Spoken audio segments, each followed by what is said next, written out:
Hello, I'm commentating on the football match, and today we've got Mr. Brill and Master Brill. We just had sausages. And Theo had a salty one. Did you have a what? A what? A salty sausage. You should wash it, lad. Mine had veins in. Anyway, shall we commence? Okay. Are we all ready for intro? I'm quite excited. Okay. Hello, Internet. I'm Firebolt. Oh, I didn't interrupt you. Fuck. Bastard No, you bollocks. still ruined it, so I'm going to do it again. Soapy piss flaps. After this bit is done, it's all downhill. I just need this professional opening to make it look like the start of the video, everything's fine, although you put all the unprofessional stuff beforehand anyway, so it doesn't matter.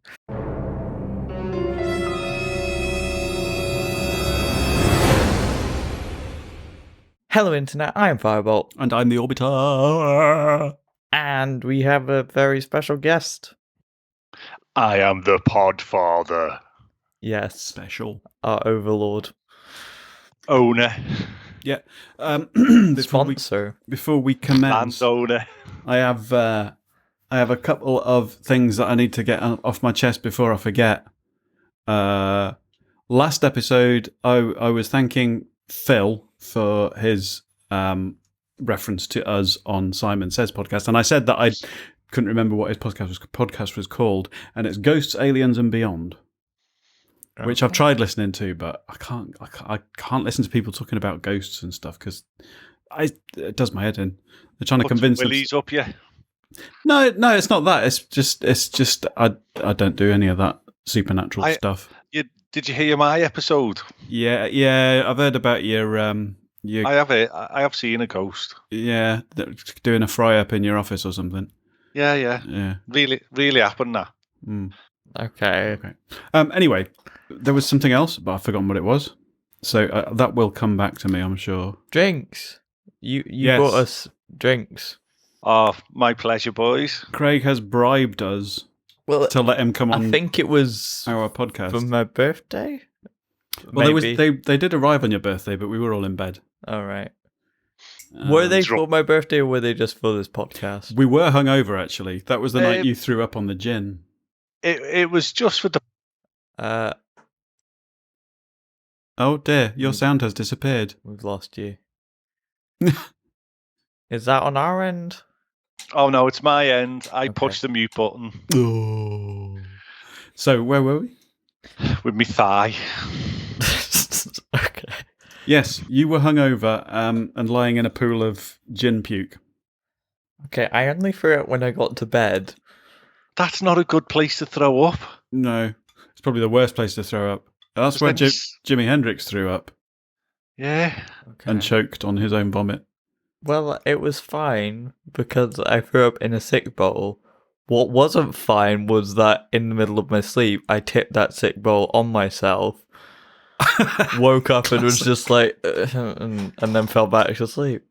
Oh, I wish I could be like that again. Do you know, I hadn't heard that part of the story, but it's great to hear it in front of the whole world. I told this to Nienna the day after because we were talking about drinking. He's got fed up, he's fucking off already.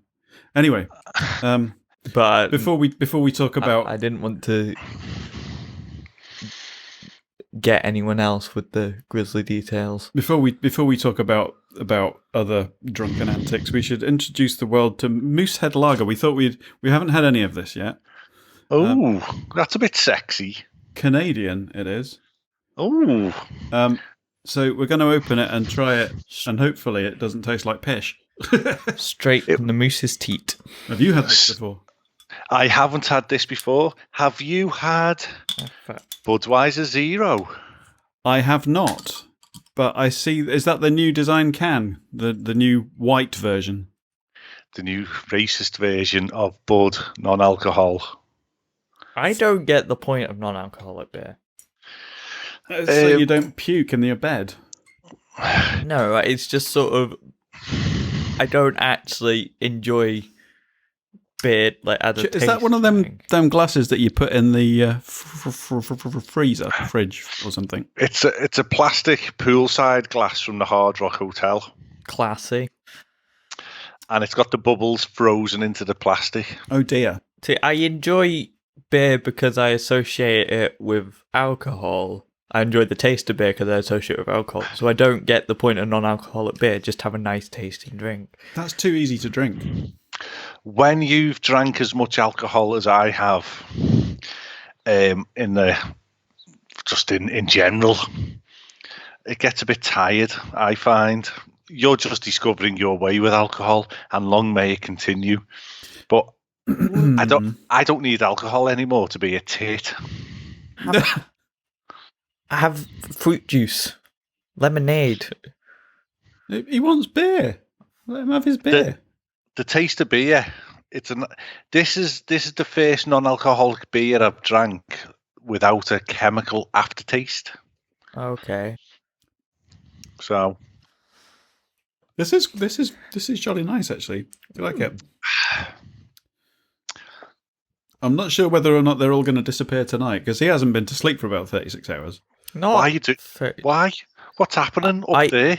I woke up at 5 p.m. yesterday and I couldn't get to sleep. So it got to like 7:30, 8, and I was just like, fuck it, I'm just going to get up and actually do shit. And then I forgot we were doing this today and that I'd be drinking. How can you forget this? How could you? Because I hadn't slept. See, there's me planning one of our normal evenings where we have a couple of beers while we podcast it, and then we watch a still game, and then we watch a 2 pints of lager and a packet of crisps, and then we watch a Queen gig, and then we pass out. I'll probably be fine for the Queen gig, but you might lose me in the comedy bit. Honestly. Anyway, should we do some news? If you've got, do you have something to start us off with, or? Oh, do you want to big up anything before we start? And you can big stuff up again. I just like bigging news too up. You've got a long evening ahead of you, haven't you? I might have, or I might not. That Universal podcast, is that what it's been rebranded as? Is that what it's being called? It is, yeah. I don't know if we've got anything to talk about really at the moment. So I've got a fair amount to talk about. Oh yeah, I like listening to you, but the Universal stuff I can't be arsed with. Oh right, okay. There's fuck all going on. Just a gang of fucking bellends all breathing on each other. I see some interesting. That segues nicely into the news. I saw an interesting picture on the BBC News website feed from Getty Images of people queuing outside some Nike store somewhere, but there was like fucking no social distancing whatsoever going on. They were wearing masks, but they were like on top of each other pretty much. It's exhausting me now. It's literally exhausting me how stupid people are. Well, they're talking about people getting reentry anxiety as if the anxiety of going back to normal isn't reasonable because the virus is still very much spreading. Oh, yeah. It's going nowhere. This is a real thing. Yeah. So the anxiety is completely justified. The reentry itself isn't. I reckon we are going to end up with a massive second wave because I reckon there's going to be enough people that are just going to kind of have got used to the fact that there's a virus around and are willing to tolerate the fact that shed loads of people are going to die just so they can carry on with their capitalist bullshit. Especially with it being summer too. Loads of people are going to want to go outside. Pardon me. I can't disagree with anything you're saying. Also, apparently our government has the worst approval rating on dealing with this virus. The second worst approval rating in the world. Doesn't mean anything. It's irrelevant. There's another 4 years of this government. There's nothing we can do about it. Well, it's a long time to... Yeah. When you think how much is going to be happening just over the next year... we could be we will be in a completely different. We're already in a completely different environment, aren't we? Politically, at the moment. I mean, I know there's kind of kind of a justification for it, but the emergency powers that are in place at the moment, I hope we do see the back of those when it's appropriate to. But you can see him trying to wheedle out of it and keep things under the thumb. Did you see another black guy got shot in America today? 27-year-old. I haven't read the details of that. Did you see what it was about? Or I don't know if it was today or if it was over the weekend, but basically the head of the police for the area where it happened has resigned because it's happened, because it was on air watch, basically. Right. But he's done something and he's resisted arrest and he's made a run for it. And I don't think it was anything major that he's done, so he's not robbing a bank or anything. Yeah, see, that's the thing. They overreact to really minor charges. Like a few years ago, there was one for selling loose cigarettes, and they choked him to death for that because he was fairly reasonably saying, "Okay, why do you need this many police officers here?" There was like 9 of them. Actually, I did think about that. I know we did a lot of talking about this on the news section last time, and we're starting up with it this time. But I know a couple of the network shows have actually started off their podcasts with a strong message to say that they're very much in support of the whole Black Lives Matter thing, and basically to say that if you don't support this whole Black Lives Matter malarkey, then just stop listening, because we don't want your... The thing that puzzles me is people don't seem to be getting. They think it's just about Black Lives Matter, so they come back with, but all lives matter. And it's like all lives don't matter until Black lives do matter, though. Exactly. And that's the point. And they're just not joining the dots up for hundreds of years. Well, this is one of the things... I think it's pretty deliberate, though, that they're not joining the dots up. I think it's become particularly... Obviously, there's been the George Floyd thing. But at the moment, because of the virus, everything's been kind of thrown into stark relief.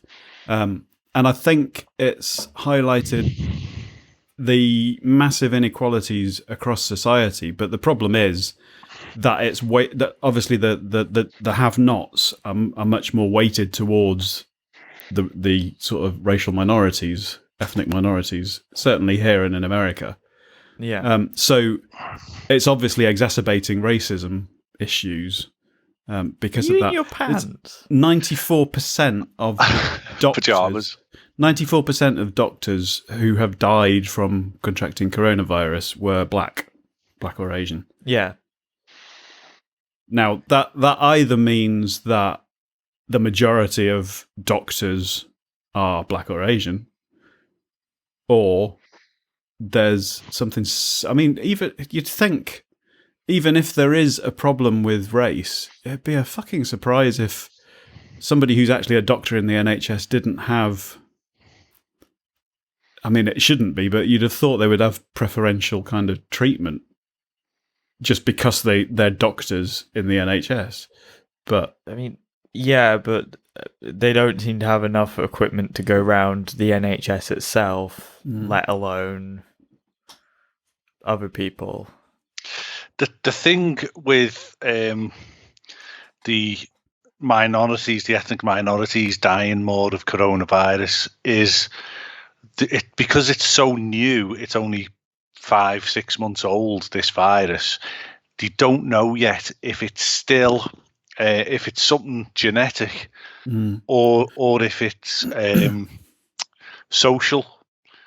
So you're in slums, you're in areas of poverty where it's more densely populated. Well, there's going to be so many matters that feed into it, because I mean, obesity is more prevalent in people who are in sort of more poverty-stricken sort of life. Yeah, well, circumstances. Junk food's pretty cheap. So it stands to reason that if there are more black people that are in poverty, that there's going to be more obesity among black people, and therefore they're going to be more susceptible to coronavirus. Yeah, or at least but the also severe generally more impoverished circumstances. And then So, yeah. we don't know the demographics for the NHS, but are the ethnic minority doctors going to the poorer areas through basic, what's it called when it's racism within the workplace, but it's unconscious. What's that called? Yeah, where. So if there's two doctors go for the same job and one's white and one's black, subconsciously the white person will get it. Yeah. And if there's a man and a woman going for the same job, the man will get it. Do you know what I mean? What's that called? Unconscious bias, I guess. Yeah.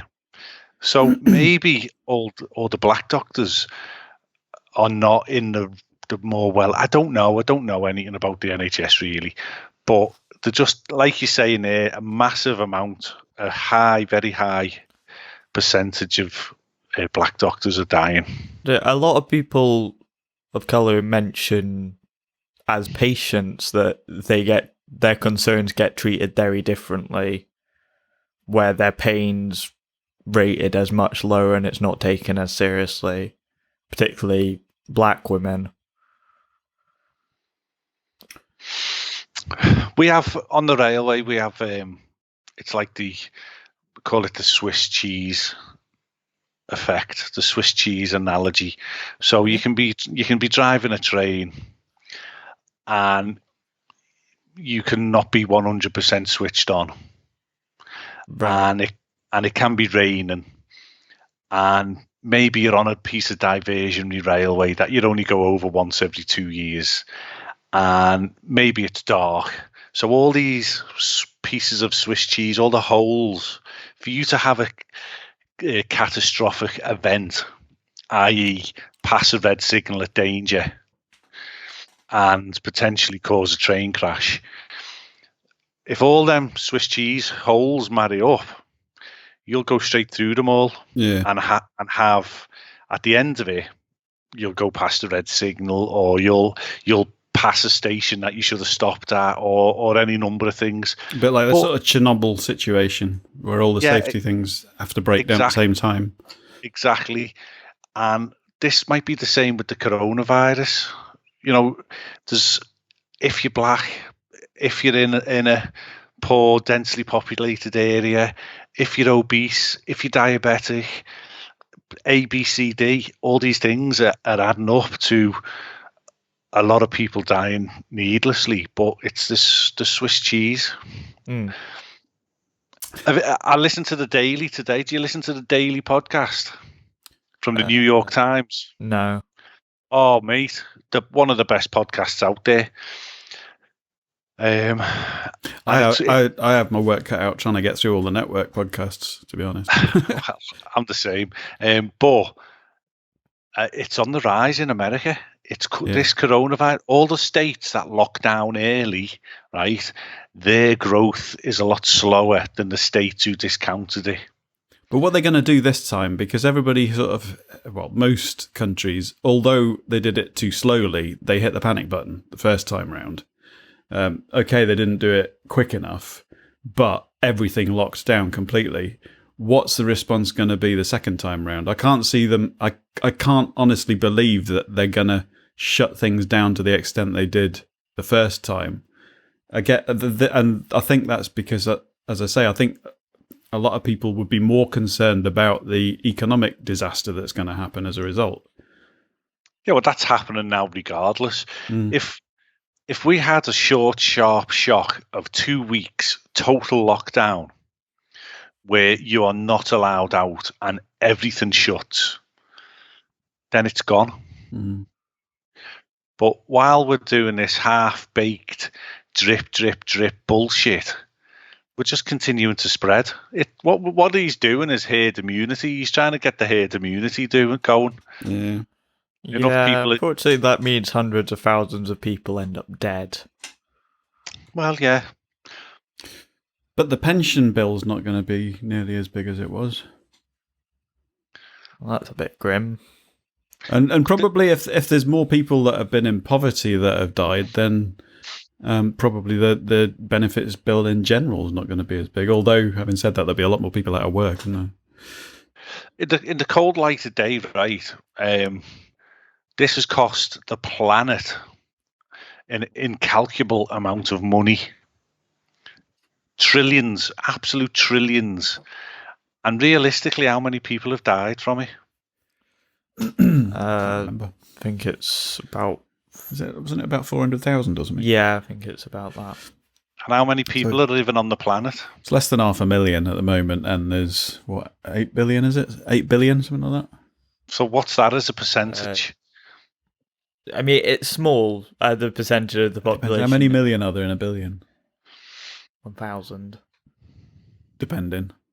I can never remember which it is. There used to be... In the American system, they do it stupidly, where they have milliards and billiards, and none of that makes any but there sense. was... I don't know if it's still a thing, but there was a time when either the American million wasn't the same as the UK million, or the American billion wasn't the same as the UK billion. The American billion. Because they'd do it whereas a million is a billion. I thought that was the UK version. We do it as 1,000 million is a billion. I thought it was the other way around, but... No. So 1,000 Anyway. million. 1,000 million is 1 billion. Yeah, so if there's 500,000 people died, that's like 0.5%. So if there's 8 billion, you're talking about very roughly about 0.1% of the world population. It's significant in the areas that are actually affected, though. I think the other thing but if you look at the money it's cost the planet, is that disproportionately right or wrong? Any death is terrible. But is there not a case of worrying about where it might lead if we don't? Because those figures are a result of all the lockdowns that have been in place all around the planet. So if there had been no change, there'd be a whole hell of a lot more. Yeah, probably, yeah. Well, no, definitely. I mean, especially in very densely populated countries like India and China, they were very quick to lock down very strictly. There's places like that, though, you kind of... You've got no way of... I mean, even here, we've got no way of knowing, really, how many people have died directly or indirectly. Look what's happened in Beijing. Been locked down again. Yeah. And that was from another food market spreading it. I just think well, for me, I know that the world economy is suffering big time, but for me, I'm happy to just take a time out until from things like holidays and traveling and all that sort of stuff. I don't particularly want to go. I don't really have a huge option. No, but if you did, I wouldn't particularly want to go and do a holiday in a face mask. No, it wouldn't be the same. I'd rather, if I knew there was going to be a vaccine in 2 years, I'd just take 2 years off holidays. Okay, other news items. Yes, because I was thinking we need to get onto something a bit less morbid, because I was going to start giggling in the middle of that. Well, related partly to coronavirus, it's likely going to affect a lot of people due to this. Trump's removed protections from LGBT people in medicine, essentially, which means if a doctor decides, because of their political or religious convictions, that they don't want to treat a gay person or a trans person, they can just deny them healthcare, essentially. We had I know that's a bit of a more serious case, but we had a similar kind of thing in, I'm sure it was somewhere in Scotland, where a baker had refused to make a wedding cake for a gay couple. Yeah, I remember that story. I mean, the baking a cake and there's life-saving yeah, treatment. But no, my point is that when that went through the courts, they were found guilty of discrimination. They were told that they weren't allowed to refuse to make something for someone on that basis. It's feeling like it's ringing back to the AIDS crisis, something like this. But this is where do you draw the line on religious privilege? I mean, I know where you draw the line on religious privilege, but pretty much as soon as it actually affects public policy. Yeah. I don't know if it's the case in this country. I know. The thing is, right, so I don't know much about this story. I know Trump was proposing something, and what you've told me there is more than I knew anyway. So, has that been passed? Is he just proposing it? Has he signed off on it? It's gone through. Who voted it through? Surely the Senate have to pass anything. And the Senate's Republican. They agree with it. Yeah, it's the... It's their it the House of official Republican Representatives policy to repeal gay marriage still. They're standing on that as a 2020 platform. Yeah, is it the House of Representatives that's more Democrats? Yeah, because the midterms. I don't get American politics. So let's have a quick idiot guide to American politics, because I'm like you, Paul. We had a whole episode on US politics. Oh, it's just dead quick. So how many tiers have you got? There's 3 branches: the executive, which is the president; the legislative, which is the Senate and Congress, like the House of Representatives, and then there's the judicial, which would be the Supreme Court. President's elected by the Electoral College. It's not particularly democratic, if I'm honest. You can technically win with I think about 23% of the vote. If you get the right percentage, it's unlikely, but like you can win with less votes, like it happened in 2016 and I think in 2000 with Bush. And you've got the Democrats and the Republicans. So Trump is a Republican. They're basically the only parties that have any chance. I like that. The Democrats. They're both fucking useless, if I'm honest. Yeah. So the Democrats are basically conservative. Yeah, the Republicans are Labour. The mainstream Democrats seem more similar to how the Conservatives are. Republicans are like UKIP at their worst, the BNP. Yeah, they don't have an equivalent of Labour over there, do they? All right, so everything's further right. And the closest to Labour you would get is the very fringe elements of the Democrats, and probably going into like the Socialist Party. Speaking of fascism, I just have to bring up before I forget. Do you not think it's fucking ironic that that Britain First were defending Churchill's statue with Nazi salutes the other day? Idiot. That was stupid. A newspaper called them anti-fascist protesters. It's like, what's another word for anti-fascist? Maybe fascist. Within weird times, basically everybody who was alive during the start of World War II is basically dead now. So everybody's forgotten. Oh, that was the other thing that you mentioning World War reminded me. Because I said in the last episode to you that I was starting to read all the Marvel comics, didn't I? And that I was doing it in chronological order. Well, like timeline-wise, like the beginning of time and Midgard and Asgard and that. Well, I've changed my mind on the order I'm reading them because it's fucking complicated, because each like comic strip is from a certain point in time. So I was having to like find individual comic strips, and it was just getting too much. So I'm reading them in publication order now. So I'm on to 1940 now. I was on 1939, and I'm now on 1940. That's when they still use wank as a sound effect. No, that was DC, wasn't it? I thought it was DC that was it not Batman? Jism.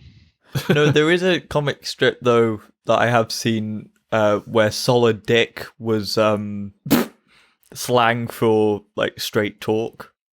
All right, okay. Yeah, so, there's some questionable stuff in there about race and gender. The thing with Iron Man going, maybe you need a solid to Captain America, maybe you need some solid dick from Iron Man. Yeah. Back in 1940, I mean, it's interesting they're talking about the World War, like, because there's only been one at that point. What's your stance on these, like, erasing history? Taking down a statue is not erasing history. What's erasing history is building statues on places that you don't even know who owned them in the first place. What? On places? Confederate statues built in Kentucky. Most people there probably don't know what indigenous tribe occupied that area before. Oh, right. People moved in and killed them all. Yeah, That's erasing history. I get that. It's Well, I mean, yeah, but if you go to Disney and you look at American history, hasn't America basically erased its own history and Well, yeah, essentially. put its own slant on? But my I only mean, problem with what's looking going on. specifically in Great Britain at the moment, where they're pulling down slave people thingy statues, and now Penny Lane has been defaced in Liverpool because of slave links. Is that right? My view on it is I don't think it's right to remove those characters from the public knowledge, if you like. But I do think there is a correct way to sort of portray them to the world. I mean, by all means, celebrate somebody's achievements, but at the same time, don't forget the negatives as well. I mean, for instance, the Churchill situation. Yes, he had racist views, and to a certain extent, I do. I'm not a Churchill fan. It's eras, isn't it? The thing is that statue's been defaced at almost every mass demonstration since it was built. But Which statue? The Churchill statue. Well, yeah, but that's not the statue that was thrown into the sea at Bristol. No, that was Colston, wasn't it? And I've heard of his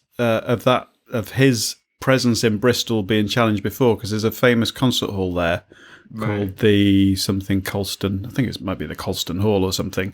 But I know I was reading in my music union circular that there's been a big push to rename the concert hall because they don't think it's appropriate that it should be named after a slave trader. No. Even though he put a lot of funding into the arts, it's kind of... Well, I've heard the argument that there used to be a statue of Jimmy Savile in Glasgow. Not anything to do with him being a paedophile, obviously, because they didn't know that at that point. He just gave a lot of money. Well, that's the thing. He raised a lot of money for charity, didn't he? Yeah. However, at the point where you start learning, hang on, we shouldn't be putting up statues of this person. We should be condemning them. I decided... You get rid of that. I've decided that during the course of these podcasts, once we get past the half an hour mark, I'm going to start trying to steer it onto the subject. Okay, so I'm going to try and segue from that. One more news thing. From nonsense. Remind me of Jimmy's. Yeah, remind me of Jimmy Savile when we come back from your tangent. Also, just one last note on that. No one's forgotten who Jimmy Savile is because of that. Because the statue was taken down. No, that's true. It's anyway. But one last thing. That's the thing, though. It's like, I'm thinking. What am I thinking? Oh, I've lost my. It's fucking Moosehead stuff. Okay, so the thing that does my head in, right, is if you're a nonce and you're alive and you get caught, or any sort of sexual predator, not just nonsense, but any sort of sexual predator, and you're alive and you get arrested for it, you go to court, you stand trial, and you get convicted. Yeah. Jimmy Savile, I don't even know if he's ever had an inquiry in his death. No, because it was all after he died, wasn't it? It was all after he died. So do we know that just because people have said he nonced them, did he actually nonce them? Why can't you have a trial after you've died? I thought you could, but I think it's that important. Yeah. But that it should stand trial. Well, there was Operation U-Tree, wasn't there? So there'll be a lot of people that kind of maybe get connected with that. But I think my problem with the whole... Because you don't have closure then, do you? No. Because it's all just up in the air. And I think this is something that the courts do deal with, and it's very difficult as a member of the public to think about this in a fair way. But my big problem, I think, that we have to be very careful about is judging the past by today's standards. Definitely. But within boundaries. But you can judge the past by the past standards and find out. Yes. These people were racist by their time standards. Now, just to bring Churchill ran a I can't concentration remember- camp. I can't remember which. I think it was one of the Diz Down Under 50s. podcasts that were talking about Song of the South. Oh no, it might have been Disney Dreamgirls actually. I can't remember. Anyway, but they were talking about Song of the South, which has a particularly bad reputation and has been removed from Disney platforms since I think 1986 was the last release, wasn't it? But the thing with Song of the South is it's become an urban legend now because Yeah. nobody has seen it in a generation.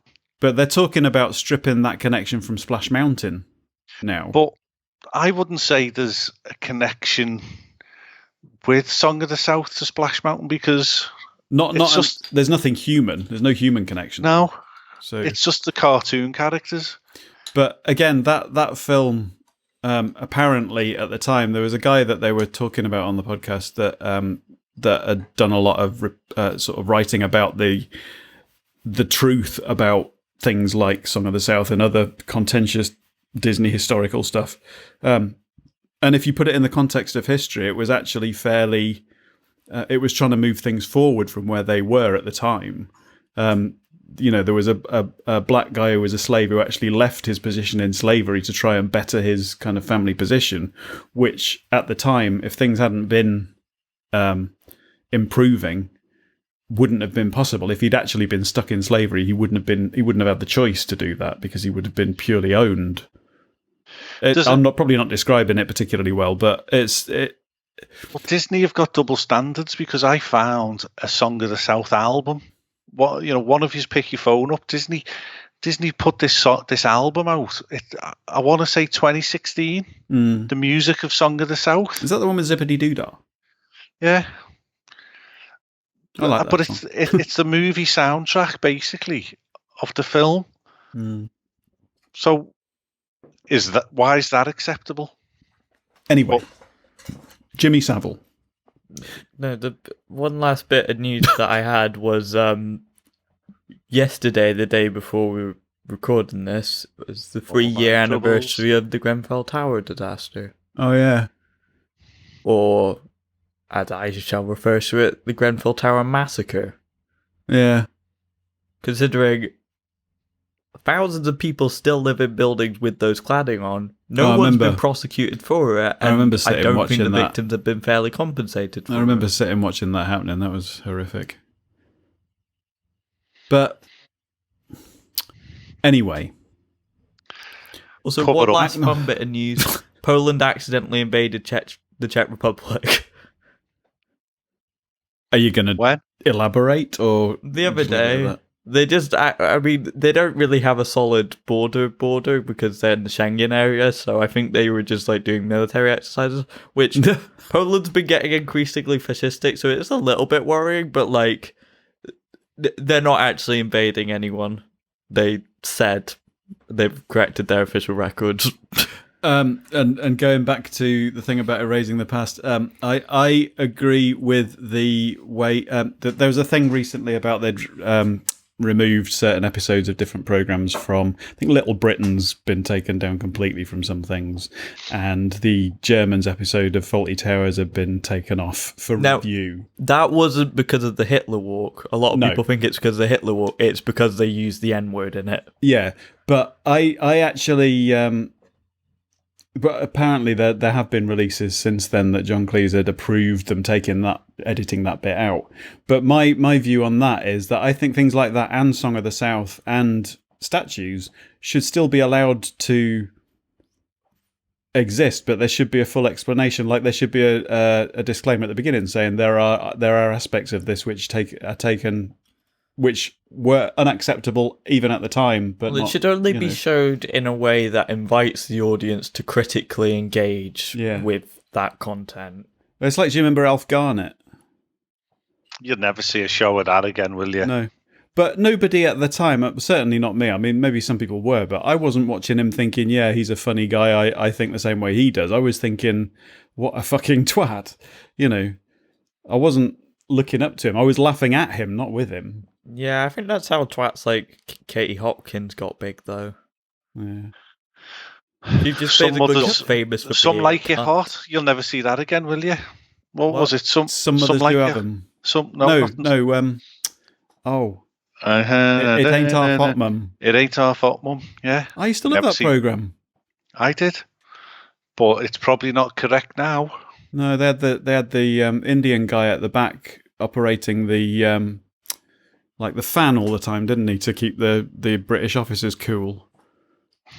Yeah, I mean it was, but it depends on how it's being done. Is it being done as an insult, or because I mean, if you watch that now, you would be watching with horror and thinking that's like, but is hello racist then? Well, yeah, that's the thing. Yeah, French. Yeah, I think it's sort of, whilst those things weren't actively racist for their time, they did exist in a racist time. So it's very uncomfortable watching it. Put a disclaimer at the beginning saying there are aspects of this which portray things which are now unacceptable. And may even have been unacceptable at the time. I mean, I think a lot of people sort of shrink at this word, this term, put a trigger warning on it, like a content warning on it saying shows scenes of racism. Yeah. There's one of them at the start of Dumbo, apparently. Oh, right. The original cartoon? Yeah. Yeah. Well, yeah, they I think put it's Jim the Crow Crows in it. A racist, are Is it? What was the other thing I was reading? That they're named after racist laws. Some of the original Tom and Jerry stuff's got that as well now. Yeah. Which I don't have a problem with that, because it's like, you don't want to be promoting that kind of attitude, but you don't also want to be forgetting that people had that kind of attitude, because you could end up with a situation where you think, well, nobody's ever going to think or behave like that because it's so ridiculous. Look, but they did. Look, we've had World War II. Most of the people are dead now. Very soon, the last soldiers of World War II will be dead, and we remember the fallen every single year so that we never forget, right? But you've got Nazis marching around fucking London. Yeah, but they seem to be obsessed with like. Here's that bizarre thing of doing Nazi salutes outside a church or more. I mean, I know he apparently supported the black shirts in Britain, which is like a fascist movement within Britain. But I want to go into the subject. Fine. I mean, I did do that, but like then you guys just kept bringing up other stuff. So I know, but I couldn't, because you made me think of things, and I started. Yeah, so Jimmy Savile. Oh my god.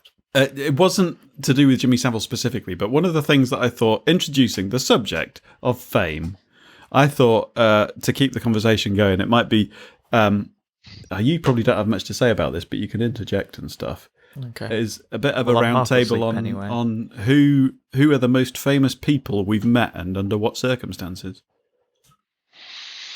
Who's my most famous? Cynthia Lennon, I'd say. Who's that? John Lennon's now deceased wife. All right. Oh. Was she before Yoko? She was before Yoko, yes. She was his sweetheart at college. Uh-huh.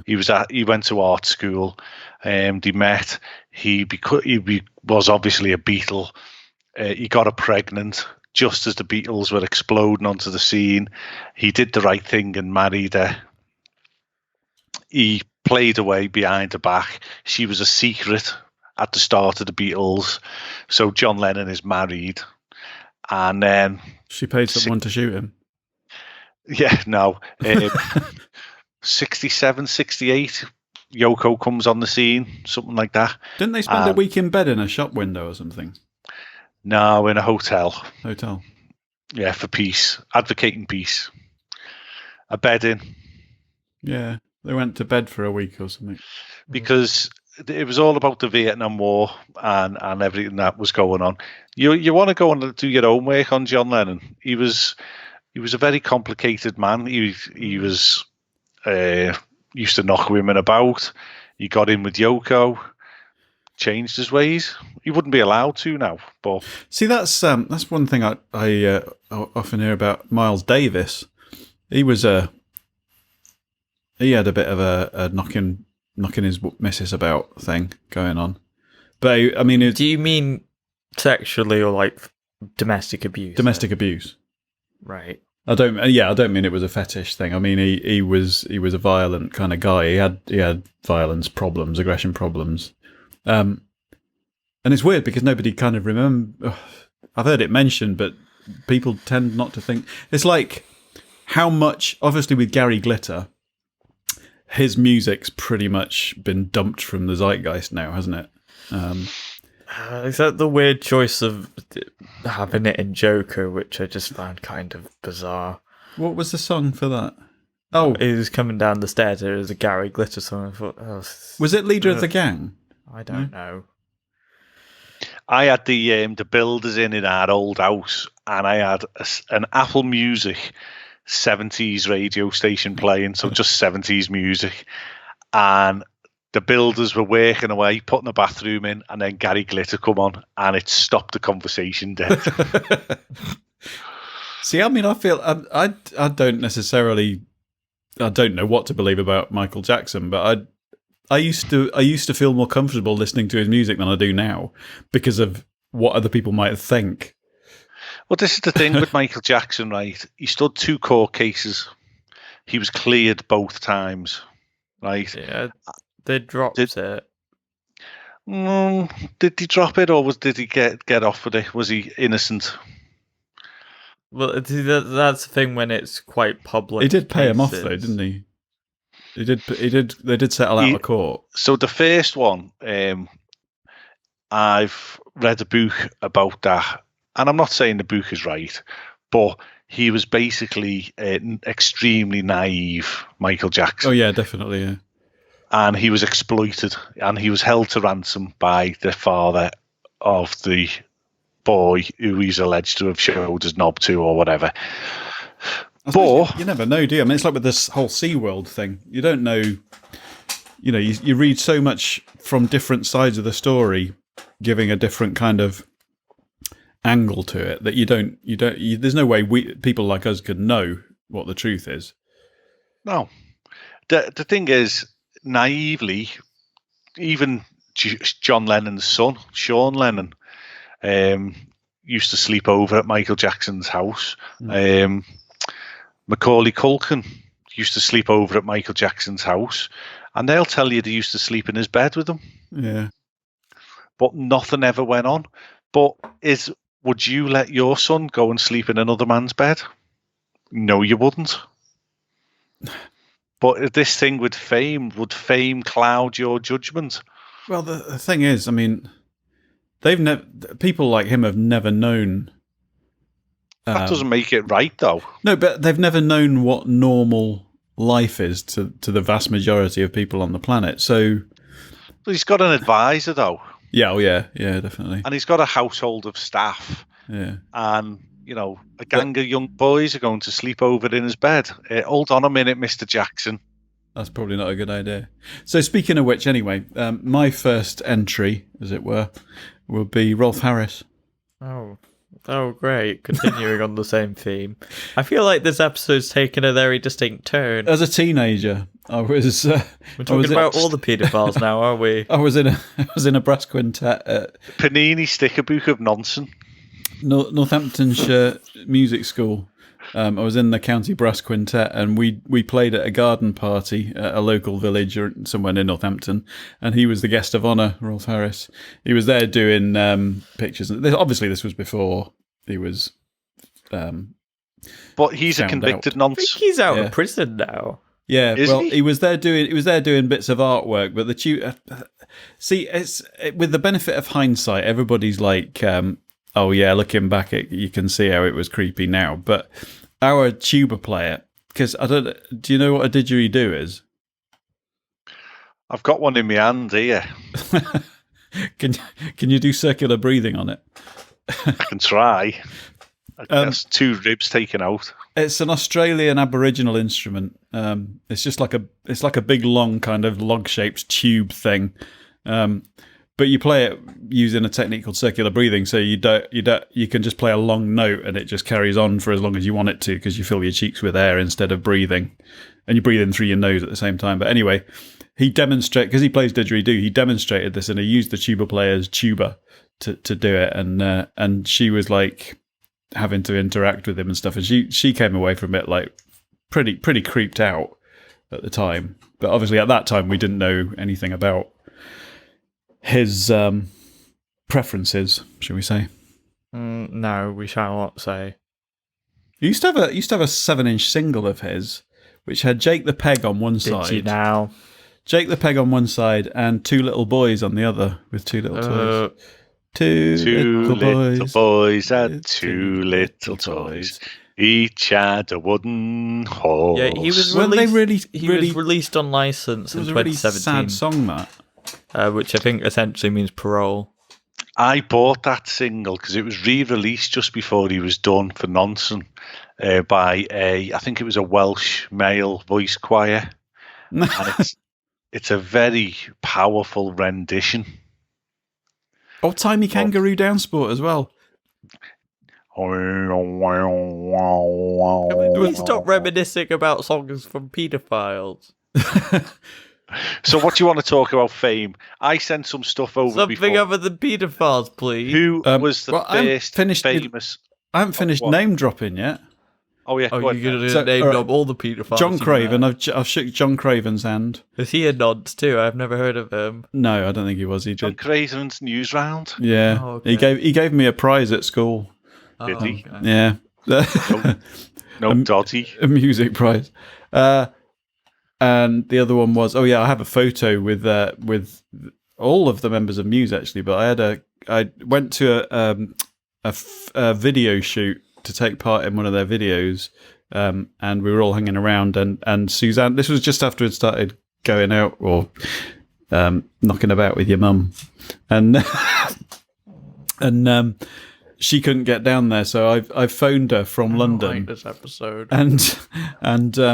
And I said, shall I put him on the phone so he can chat to you? And he was just surrounded by women, girls. See, in rock music, that's kind of this is a guy in his late 20s surrounded by teenage girls. It's just like, even then in the roundabout the millennium, 2001, it wasn't, and it probably still isn't. To fuck them. No, but yeah, I've got a photo taken with them, with Matt Bellamy. That's about it, really. Timmy Mallet. I've met Timmy Mallet. I think I might have seen him, but from a distance. He was at Lime Street. I was going to drive his train, and has he got a train? Oh, no, sorry. he was going to jump on my train, and I asked him, I said, "Can I have a selfie with you?" And he said, "You can, but I need to go for the wee first." And he ran off for the wee. Was he wearing a polka dot bikini? He only had his mallet in his hand. Did he? Yeah. John Barnes. I've met John Barnes. Okay. Kenny Dalglish. I've met Kenny Dalglish. No idea who that is. They play with balls. I know who John Barnes is because I've seen him speak about stuff. Footballers. You don't know who Kenny Dalglish is? No idea. Is he still alive? I don't follow football or old things. So. I'm not really massively into football, but he had something to do with Newcastle, didn't he? Fuck off, you pair of fucking heathens. I'm guessing from that response it was Liverpool then.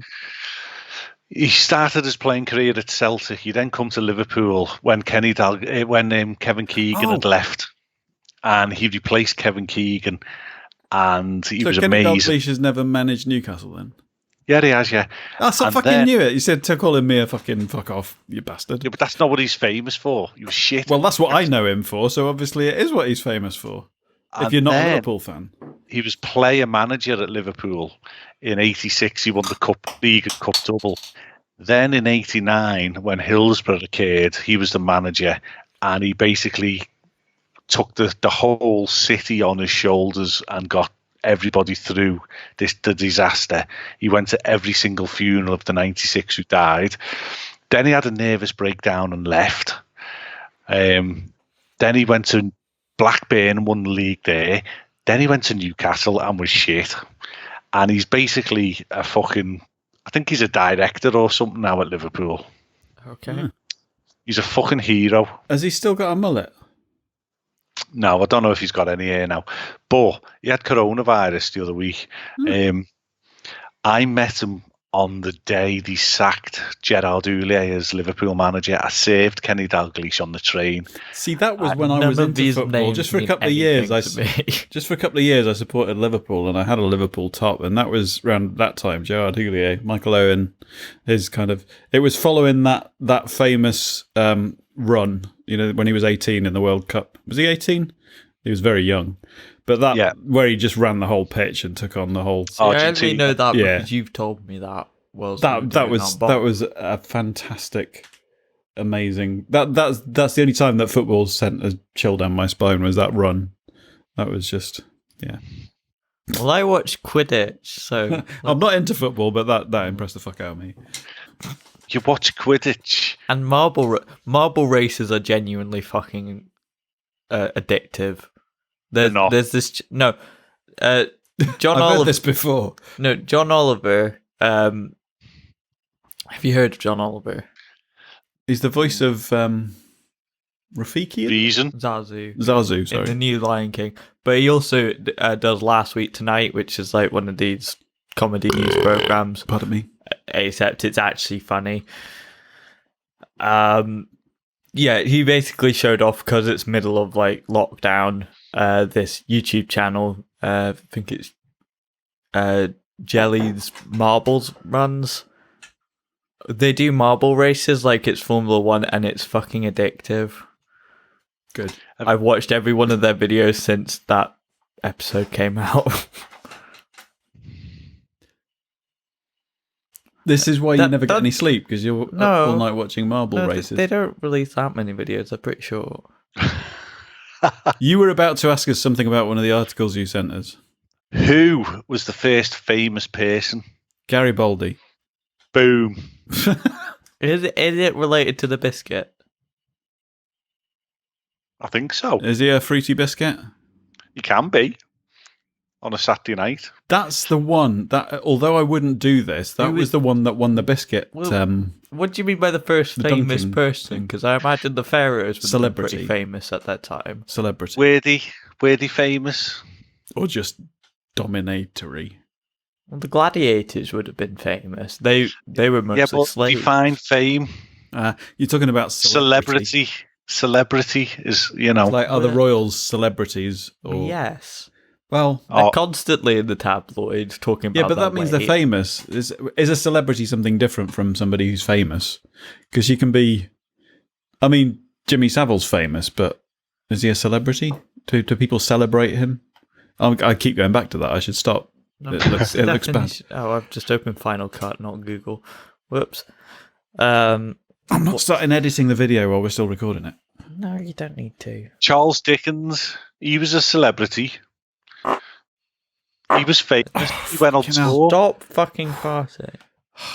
Right. It just says a famous person, especially in entertainment or sport. Or the state. Especially in entertainment or sport, so not like royalty or... What was Garibaldi? No, especially... He was a soldier. Person Garibaldi was a soldier. Okay. Maybe they named a biscuit after him. Apparently it has the most integrity for dunking in tea. Oh, yeah, we had a competition at my school because we had nothing better to do, where we dunked biscuits in a cup of tea to see how long they would hold out. The Garibaldi was the best, which left me with a packet of Garibaldis that no one wanted to eat. Oh, I ate them. So I just brought them home in a plastic bag, and they went mouldy, and then they did not go mouldy. They went stale. You ate them months later. I like Garibaldi. Yeah. The person or the biscuit? I do like Gary, but only when he's baldy. So what is soggy biscuit? No, we're not talking about that. Because I've heard... nobody's actually told me exactly what soggy biscuit is. I can imagine because of the way that it's been There are websites you mentioned. can look that up on if you wish to. Yeah, but I don't want to pollute my laptop. I want to make you feel uncomfortable by having to describe it to your me. Laptop. It's already polluted. Soggy laptop. Have you heard of sticky keys? So, what does fame mean to you? Who would take your breath away if you met them? Every time I hear the word fame, I get a flashback to the late 70s, early 80s. I don't know when it was out exactly, but the TV series. See, it's weird sort of being my age Fame. group because, like, The musical. most of the people Fame, that yeah. I would consider to be, like, my sort of idols. You see, your sort of idols are different to our sort of idols because you've just waxed lyrical about a bell end racing fucking marbles down it. So you might be into YouTubers. Well, this is it. A few years back, these two. That's the new celebrity. A few years back, we went down to Leeds for a couple of nights to watch a couple of guys at Leeds Town Hall who I'd never heard of before, but apparently are really famous. What was their names? They're YouTube stars. Who were they? Dan and Phil. Dan and Phil. Yeah, Dan and Phil. You know, And you've heard Eve of them. loves Dan and Phil, yeah. And Eve seen I'd them never heard of them. I just thought it was. I mean, together now. I'm not surprised. What, together? Yeah. No, I didn't know. I know they came out as gay. I didn't know that they were dating. Yeah. That's a dangerous business move, isn't it? I'm not sure how linked they are anymore. They just I think they were two separate channels that did collabs together. I don't know if they're putting much content out now, to be honest. I was going to ask you actually because, I mean, obviously there's mega famous. When we say famous, we think about, but there's going to be a sliding scale, isn't it? You say locally that I'm famous. I know Jeremy Corbyn follows Dan on Twitter, but I was going to bring up the incident of you being recognised on it's happened in various twice. places twice, yes, and it's unnerving. But there was this Simon thing, wasn't there? Well, the Simon Isbell thing. Hello, Simon. I was thinking about getting him on tonight, but I thought it would take some of your glory. He's doing a lot of podcasts now. Our Simon, he's a busy boy. Basically, me and Nick are watching the Bill and Ted, and we taped the audio in Halloween Horror Nights, and it's on Everybody's Got One. Are they doing another one of those? There's a trailer out, yeah. You haven't seen the first two yet, have you? I have. Well, both of them. Not recently, but I've definitely seen them. Sorry, carry on. Bill and Ted. Yeah, and we walked out of the stadium and we're just having a conversation amongst ourselves, me and Nick. And this gentleman just approached us and said, "I'm sorry, are you Craig?" Or words to that effect. And he'd heard us talking. And I just sort of think of your voice as just sort of a relatively generic Liverpool accent. Oh, yeah. And So I don't know how you could, like... Wait, what? Were you in America at the time? Yeah, we were in Florida, yeah, in Orlando, in Universal. See, that's the weird thing that now I don't think of people like you and Nick as like celebrities or famous. But back when I when I was researching for our trip to Disney, I didn't really know anything about podcasts anyway, so I didn't really But you were kind of not what I'd think of as famous, but you were voices of, like you might hear on the radio or something, sort of semi-famous. The first, 2009, I go to Florida with the family and I come back manically depressed because I've just been to the happiest place in the world and I wanted to get me Disney fix. So I went onto iTunes because that's how you had to do it back then, 2009, typed in Walt Disney World and all these podcasts come up. And one of them was Disney Brit, and the other one was Iron Orlando, both hosted by Adam Goodger. And they're English, and I was able to email them, and I was able to get my questions aired and my opinions read out, and I was starstruck. Yeah. Absolutely starstruck. But I don't see myself as anything special, or certainly not. I still get a bit of a childish kind of buzz when I hear my name on one of the network podcasts. So. Yeah, but so do I, because ultimately I'm still just a listener of podcasts. Yeah, So, like the second time it happened, I was in Primark, just talking to the girl, and a lad had just stopped and was standing behind us. Mm. And he just come up and introduced himself, and he was a listener to Morlando. Now, Morlando gets 100 listeners. Yeah. So on planet Earth, of 7 or 8 billion, 100 people listen to that show. Yeah. And one of them just happened to be in Primark and overheard me talking to a member of staff. But that's the thing. And also had the balls to go up to you and ask. Yeah. I mean, he must have known you're damn tall, because I mean, just put in a Liverpool accent onto somebody, you know. I don't know. I was shocked. It was a lovely shock. Just while I remember, I was going to say, because I mean, the thing with that, I feel like the After Dark Network is incredibly varied in its kind of reach. Between, like, there's some podcasts like us that probably only get like 10 to a dozen listeners an episode, sort of thing. But then the other night I was listening to Halloween Half Hour, and they had an interview with Elvira. Yeah.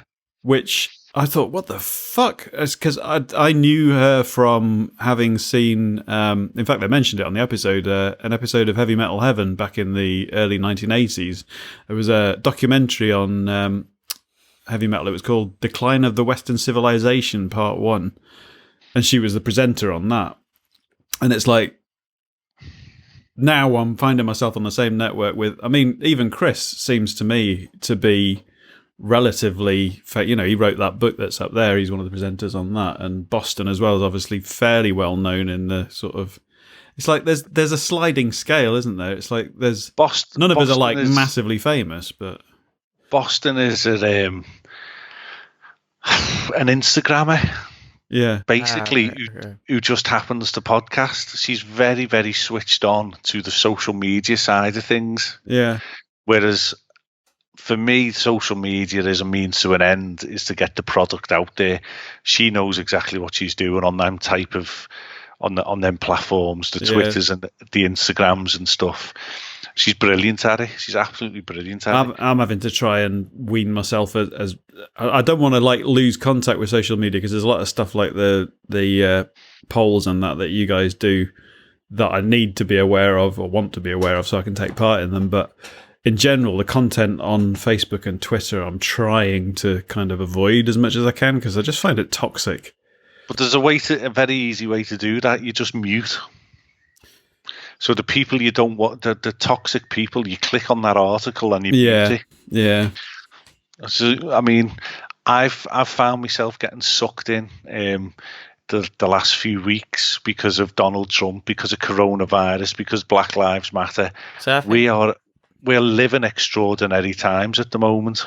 It is important to stay switched on.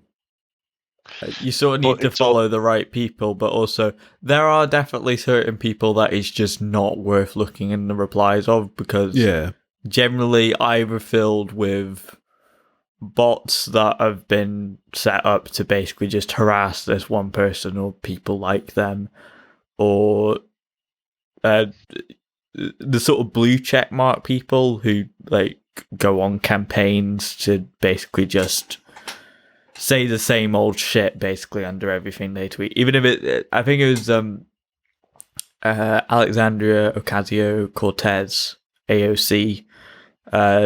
She's quite she's a fairly new politician in America, but like she's got a fair amount of controversy around her. And it was just like she was posting something about like a community gardening project, because she is like a local representative as well as doing more national stuff. But like still, even under something as inane and harmless as just like community gardening, people were putting like communism's killed millions, like ridiculous shit like that. Why does that sound like some kind of double entendre? Community gardening. Have you heard of an uphill gardener? Someone who shovels shit uphill. I don't know. I've heard of an uphill gardener, I'm sure. Sorry, I've hijacked that thread. Okay. Yeah, I don't know. Who's the most famous person on Twitter? Most famous person on Twitter. I mean, you Donald Trump. got up an article. I mean, there's most famous and then there's most followed. Well, the most followed has got to surely be the most famous. Surely? Possibly. But like, who is the most followed? I thought it was Barack Obama. Yeah, Barack Obama by a country mile. Ah. So approximately 120 million followers. See, that makes me want to follow him. What does he say? Anything interesting? I mean, I unfollowed Donald Trump this weekend and followed Joe Biden instead. I've never followed Donald Trump anyway. But I mean, I think generally, while he does have some interesting stuff to say, most of it's relatively safe stuff. But like, do you know what I think the difficulty is with the social media fame thing is that we're in the age of outrage, where people love to be offended and defend their position and all this lot. But the problem is, if you go responding to an article that you disagree with or somebody's post that you disagree with, even though you're arguing the opposite side, you're promoting their post. Yeah, so it's that sort of thing of don't engage with the trolls. Look at the Dominic Cummings situation, right? He is a very clever man, right? He done wrong. We can all say in here he done wrong. He broke the law. Yeah. He lied. Well, then they changed the law afterwards to make it seem okay. And basically just ignored any mention of his name. He basically concocted a whole story because he'd been caught up there. He'd been spotted, so he's had to backpedal and pretend he's had coronavirus, right? He's never had coronavirus because he's never been tested. He's never had a test, and he's never had an antibody test. If he'd have had an antibody test and we could see that publicly he had the antibodies, then we could all go, fair enough, but he hasn't had coronavirus. He's been caught doing what he shouldn't have done. He's gone up there. But when Edwina Curry had salmonella on her eggs, she resigned. Yeah. When David Mellor was shagging prostitutes in a Chelsea shirt, he resigned. Well, the thing is, Dominic Cummings is not in an elected position. He's not. He's an advisor, but he's also one of the most powerful people in the country right now. Exactly. What worries me about him is statistics. That he's so clever. Exactly. I almost feel as though he's not, though. He is. He's a manipulative arsehole. He's not. Yeah. Well, that's smart, that's what I mean. Right. That's his aesthetic. The whole thing through Brexit, right? Brexit was voted for. They brought in Bojo and Dominic Cummings come along. Dominic Cummings basically orchestrated the whole of Brexit. Dominic Cummings played an absolute blinder and led Jeremy Corbyn and the Labour Party down a path. When you go back and listen to all the Brexit Cast podcasts, it was like, this is the most historic day in Parliament. Bojo cannot survive this week. Yeah. What he's done is catastrophic. He is going to have to resign. He didn't, because what he did is he replaced one outlandish fucking thing with another outlandish thing, and people forgot that. It's this Trumpian era of just replacing bullshit with more outlandish bullshit to distract. But what worries me about him is that it almost seems like he's looking for the most ridiculous things to get away with so that he can just lower the bar of acceptability as far as he possibly can. Well, it's a tactic that's, I think, been used, and I saw this in Charlie Brooker's, I think, 2014 wipe. Oh, I still watch that. Putin's press secretary funding various extreme groups just to basically make everyone confused about politics. So funding neo-Nazis, human rights activists, even opponents of Putin, just to confuse things and make people go, oh, well, we need a strong government to lead us through this. Oh, look, there's a strong man. Let's follow him. He should have resigned, Dominic Cummings, but he hasn't, because his news is now 2, 3, 4 weeks old.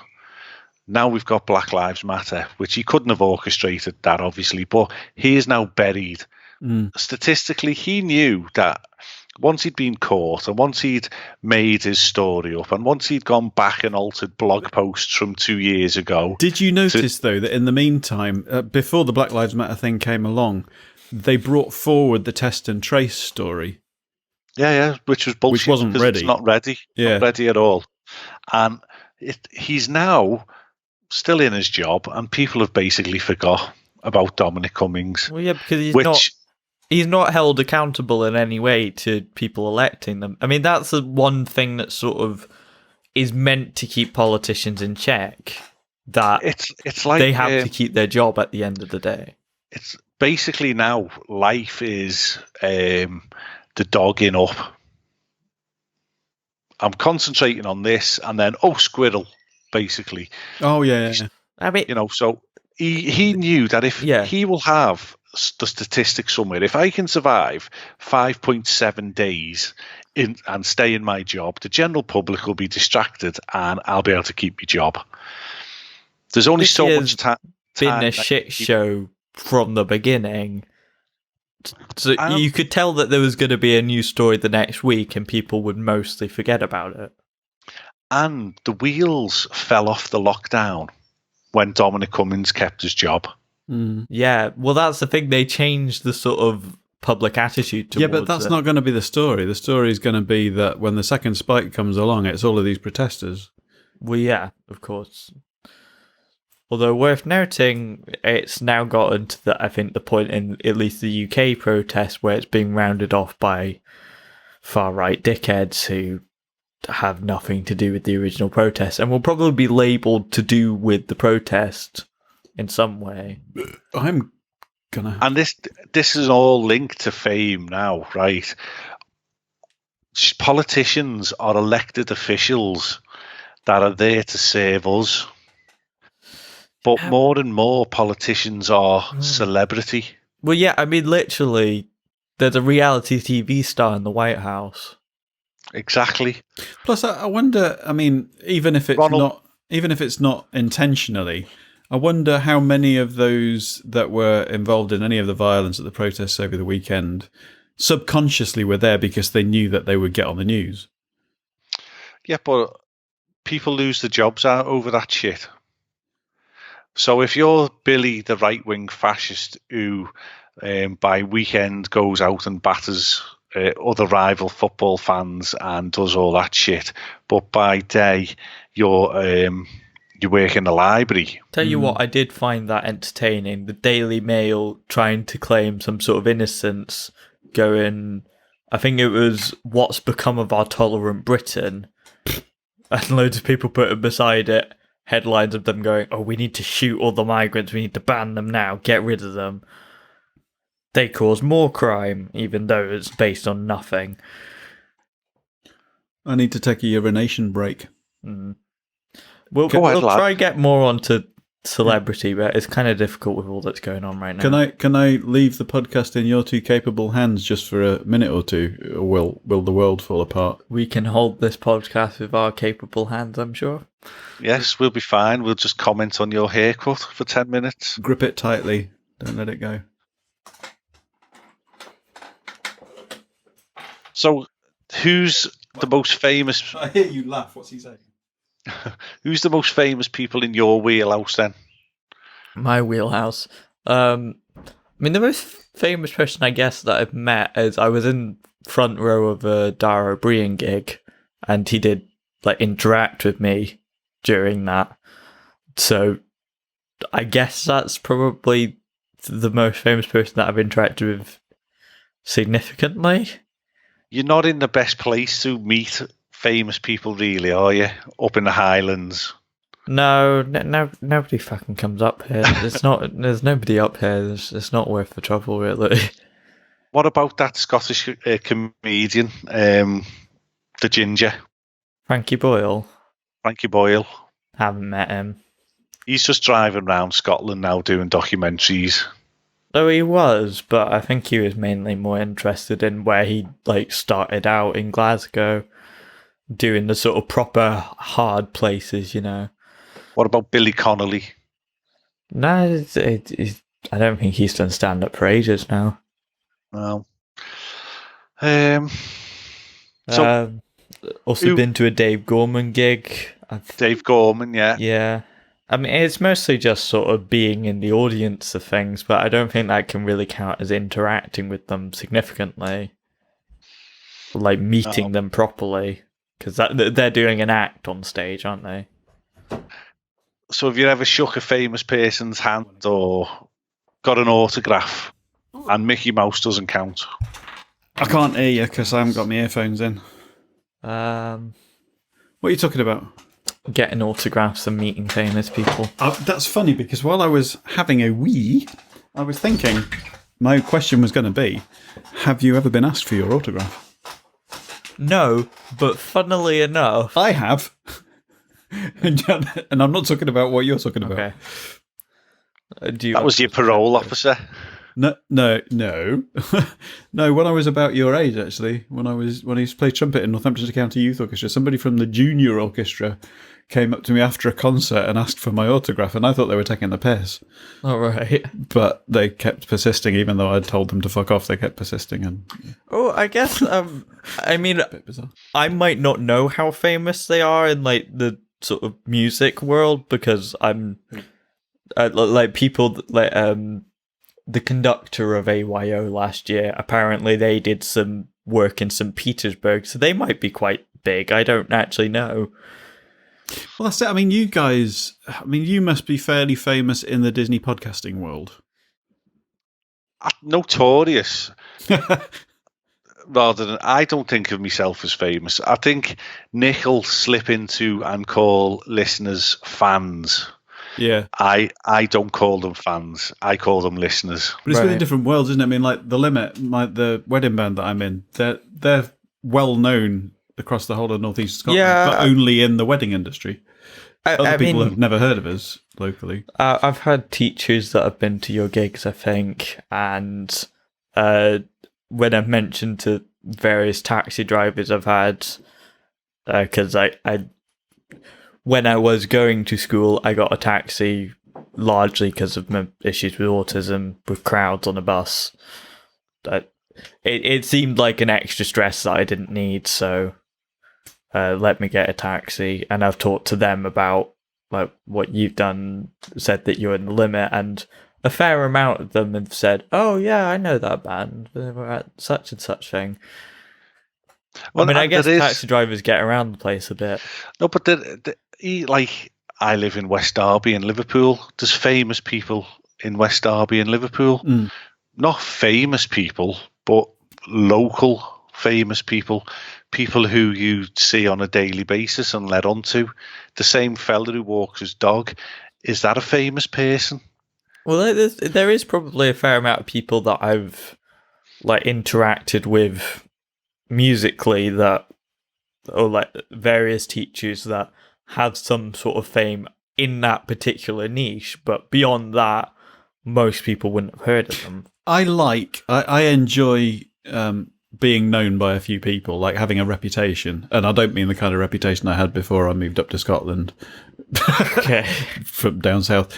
But when you're talking about actual fame in terms of being known maybe globally or at least throughout the whole country by people that you wouldn't have, the pressures that come along with that. I mean, I was thinking earlier on about people like what was the guy that used to sing with Nirvana, Kurt Cobain, and Michael Hutchence, and no end of people actually that have been in similar. Even the ones that have maybe not necessarily committed suicide like they did, but people like Jimi Hendrix, Jim Morrison, obviously John Lennon, that wasn't anything self-induced.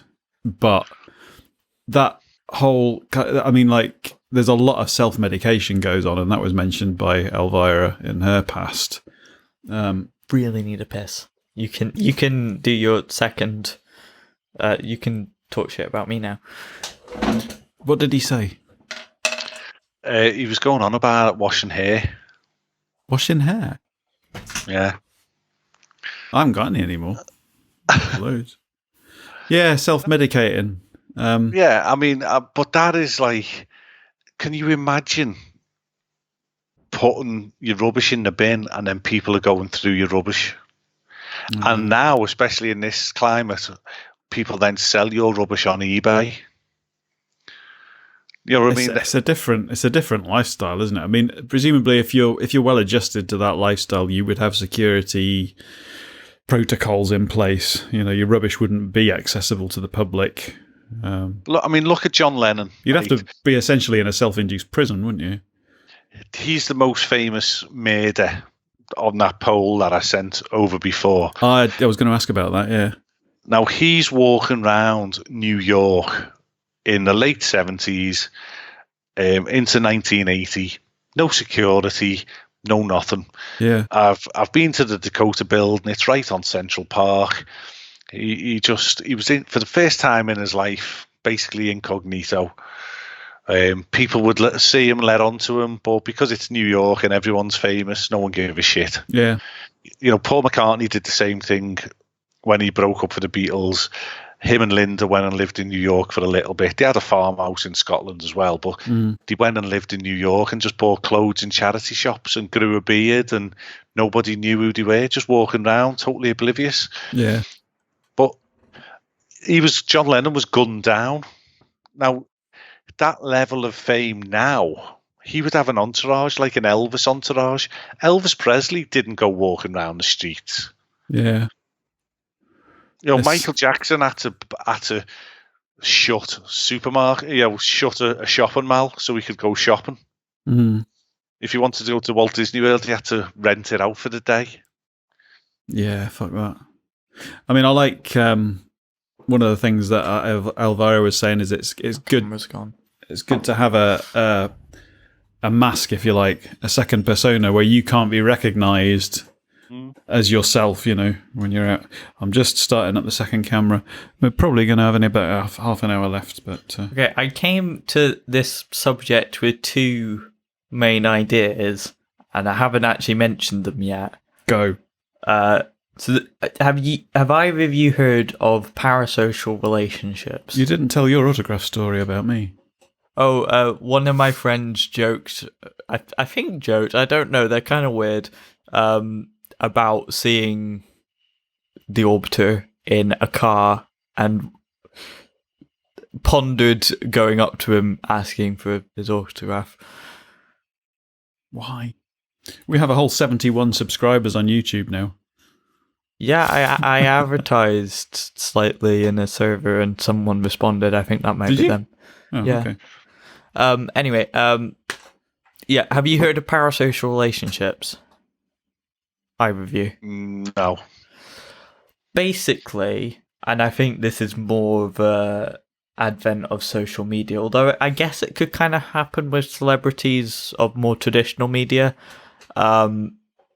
where sort of a person feels like they personally know someone that like sort of performs in a way, like in videos, so where a person feels like they're actually friends with this person. Now that, I don't know whether that's the same. What popped into my head when you were describing that was, do you remember Jill Dando? Mm-hmm. Was that not a case of something similar? But wasn't it a guy that just walked up to her door and knocked on the door or something? Yeah, but if they never found that murderer? No, well, they did do someone for it because he was I think he had mental issues, but he thought he was... Didn't he get away with it? It wasn't him. I don't know. But like, there's in sort of the modern...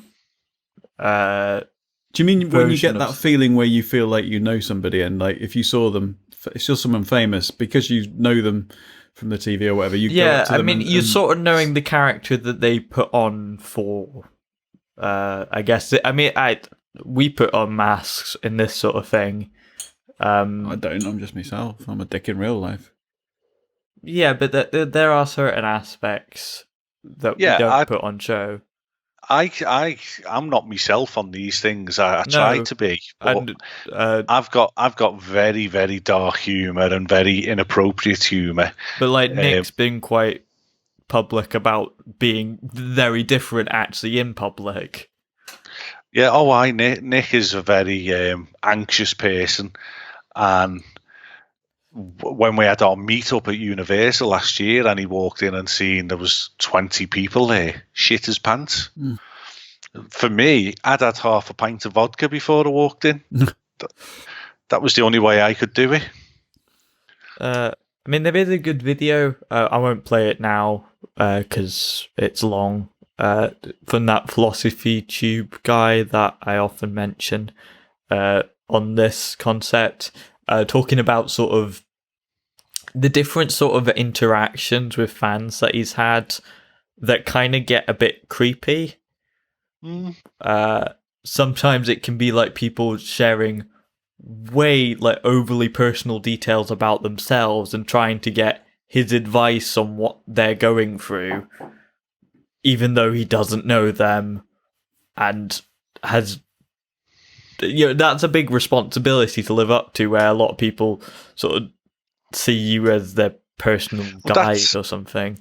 If you watch the Imagine film about John Lennon, it's a documentary, and it's a story of the rise of the Beatles, but it's also a time and a place. It's made after his murder, I think, because the murder's in it basically. But I think around 1970, 71, 72, he's living in a big mansion. I think it's called Titterson House or something. I can't remember. But basically, this homeless person is sleeping in the grounds of his house. His big estate, he's sleeping in the grounds, and somebody catches him and brings him over to the house, and he thinks he knows John Lennon because of the songs, because of the lyrics, because of the words, and he's like quoting lyrics at him, and John Lennon is like, they're just words, man. I might be singing about Yoko, that I love her. I might be singing that I'm taking a shit. Well, I think a lot of songwriters get that, where lyrics are intentionally somewhat vague so that they can appeal to a lot of people and mean something different to different people. So a lot of people can feel like it's a personal message definitely intended for them, even though thousands, if not millions of other people feel the same way. But that's what happened with Mark Chapman, John Lennon's murderer. Right. He was reading or read The Catcher in the Rye, is it? And there was he thought he knew John Lennon, he thought he knew who this person was, and he was using the things in the book, and he had some sort of schizophrenia or whatever going on, and the voices in the head were saying, go and kill John Lennon, because he felt cheated because John Lennon had sold out. George Harrison, another Beatle. Do you remember the millennium? George Harrison's in bed, and another mentally ill person breaks into his house, into his mansion, and basically ends up having a fight with George Harrison. You can imagine that if you get a certain level of fame, you're going to need to increase security, but it must be like living in prison at times. However luxurious your property is where you live, if you've got to put up fences and barbed wire and locked gates and doors and I think have security there, it is that as much locked in as sort of stalker thing, but that's much easier to do online. And if you're an online persona, in some ways it is a protection from that outside world where all these maniacs are at large. But there is most of them are in politics. But it's like, if you have to isolate yourself from that for your own safety, like Michael Jackson did most of his life, your version of reality is not going to be anything like normal. You do get that sort of thing where it'll be different for different kinds of celebrity, but like the sort of traditional celebrity is usually quite rich. And so it's quite easy to go, well, you kind of have everything. You can pay to just have security. You say that, but I know a lot about Queen in their early days, and I know Well, yeah, when there are exceptions. They got as far as Bohemian Rhapsody. They'd had Killer Queen. They'd had 3 hit albums, and they were getting paid £50 a week by their management company. It wasn't until they got signed by EMI that they got bought out of that contract. But and they wrote that song Night at the Opera. But you find people getting exploited now. Well, yeah, definitely. Elvis was exploited. Elvis was basically bankrupt when he died. Michael Jackson was basically bankrupt when he died. You do get like you can't fathom. You do get like the sort of. But it's like that sort of fake best life. It's not so much. It's not so much about how much money they've got, like in the bank, as how much they're worth. Because I for instance, I've heard it said that if Coca-Cola lost all of their assets and all of their buildings and production and everything, lost everything that they had, they would be able to raise the capital to relaunch their entire global outfit again, just because of the fame of their name, the image of Santa Claus, to what it is today. But the fame of that name is enough to raise the capital to launch them again globally. So really, what is wealth in this world? Is it about money, or is it about? Well, I guess it's sort of social capital. Yeah, and definitely. In some ways that does take like being able to influence people, like having an audience. But in some ways, you can literally buy social capital. So right, this is blowing my mind. So how the fuck do you fit that into? We think in terms of the economy of the world and capitalism being so evil and all this lot. When you think there's so many businesses around the world that are multi-million-dollar businesses, but actually they run at a loss because they're always living on their future capital, if you like. They're getting investment. That's the thing with Netflix. Apparently they always lose money. I'm finished yet. The investors are keeping it going. Right, how do you fit that idea of social capitalism into the difference between socialism and capitalism? Well, it's more that you get more social power by having capital, and money is a form of capital. Yeah, but social capital's not money. It's the ability to raise money using your social status. No, you would exchange your money for social capital, like by buying nice cars, buying advertising, giving to charity even. Don't you find that's that a way of annoying? boosting your social capital? Don't by you find it fucking annoying that like there's so many people? That's what the state of Saudi Arabia are doing. Yeah, they're washing their image and their perception by buying Manchester City and and if sponsoring. They could dismember Barcelona. As many journalists as they want. Fund the worst humanitarian crisis in recent history, but as long as they've got a good image, as long as the aesthetic's there, but don't no you think one that's gives a shit. Fucking ridiculous that if you're famous, you can basically be given like a £250,000 sports car to drive around by the company that made it because you're good publicity for them. You've got the money to buy it, but they will give it to you because it's good marketing. Yeah, I mean that's the point. This sort of aesthetic of wealth in itself gives you some social capital. You're seen as prestigious. So, do you think that do you think that is essentially what fame is? Social capital? Yeah, in a way. So that gives you an immense amount of responsibility if you're famous. Then really, you have a lot on your shoulders that it's down to you to influence. But at the same time, like you're privileged in a way, but also held responsible, and that's. You should be held accountable because of that, but a lot of people aren't. Would you change places with the Queen? No. No, I don't want to be a lizard. So no, I don't actually believe that, by the way. I just find it funny. I don't want a pensioner's vagina. I click my fingers, right?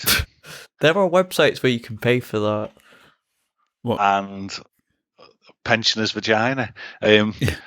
Click me fingers, and tomorrow you are the monarch.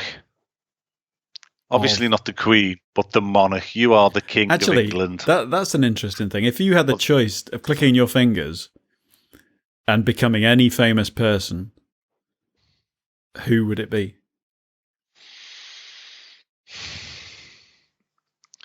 It'd be a Beatle or Bill Shankly. Would all right, presuming it's got to be somebody who's alive then. Okay. Yeah, well, see that's a weird thing because I would Click your fingers and you're dead. This is a weird one because you would pick elements of their life. I would immediately think I would love to have experienced what Freddie Mercury experienced when he was on stage. Yeah, but I wouldn't have wanted the rest of no. what went along with that. Well, not all of it, but yeah. But then, would you be transferring your consciousness into his life? So would you know that doing what he was doing was, not wise, shall we say? Yeah, but then I wouldn't be him. I wouldn't put on the same performance. It took him to do that. Unprotected sex. You know what? Couldn't he have just put a Johnny on? I would Wouldn't he have demonically possess Boris Johnson and make him a good person. Is that how he got AIDS? Unprotected sex, or was it needles? Was Freddie Mercury? I don't think he was ever into drugs, really. It seems more likely unprotected sex. I mean... this is worth considering. A lot of people pass that off as, it was a lifestyle choice. Yeah, they gave it to themselves. But, the government knew about this shit and they just ignored You're talking late 70s, early 80s. It wasn't, at that time, AIDS wasn't really a thing. It wasn't, at least not widely known in the gay community. Not until sort of early 80s. It didn't really... Yeah, but didn't. That's when a thing. The death toll started. Really. Yeah, yeah. But how quickly did the death toll start with coronavirus? That's a virus as well. It's in the late 70s. It was when they were at their height touring. But it was particularly, I think, because it ripped through communities. Almost every gay person you'd speak to in the 80s knew someone that had died of AIDS. Yeah. So you go with Freddie Mercury? Well, no. That's the thing. As I say, I would cherry pick. It would if you're talking about who would. I wouldn't. Even though I get fucking down, I've been up and down like a fucking yo-yo the last few days. Mentally, I wouldn't choose to swap places with anyone. I don't think. I wouldn't know where to fucking start. You kind of base everything that you know on what you've experienced. How do you start again in somebody else's life? Yeah, but this is a weird time to be famous because you can't be famous, can you? You can't be touring. If you are on the telly, you're in your own house on a fucking Zoom call. Yeah. Do you know what I mean? Yeah. How can you be famous now? Yeah, I suppose the biggest change I've seen is I've stopped doing wedding performances and swapped it for delivering pizzas. I've not been outside other than a brief. I've not really walked outside properly for months. Do you know what I think I've noticed is the biggest change is that it's the little things like a trip to the cinema once a month or a meal out once a month that just reboots you. We were sort of struggling with that because financially we weren't in the best position. No, but that if you've got and things like just going on even a cheap holiday once a year or something, it's just that reboot that you're not getting at the moment. I'm lucky to be getting out of the house. See, the sort of time, time seems to shift in quarantine seems to be very different. What's stopping you getting out of the house?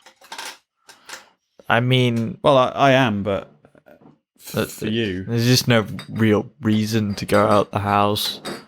Part of it sort of, I don't really want to go into the shops or something.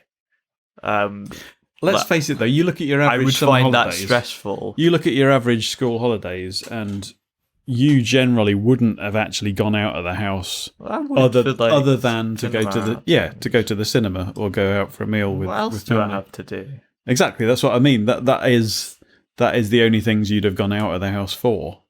Yeah.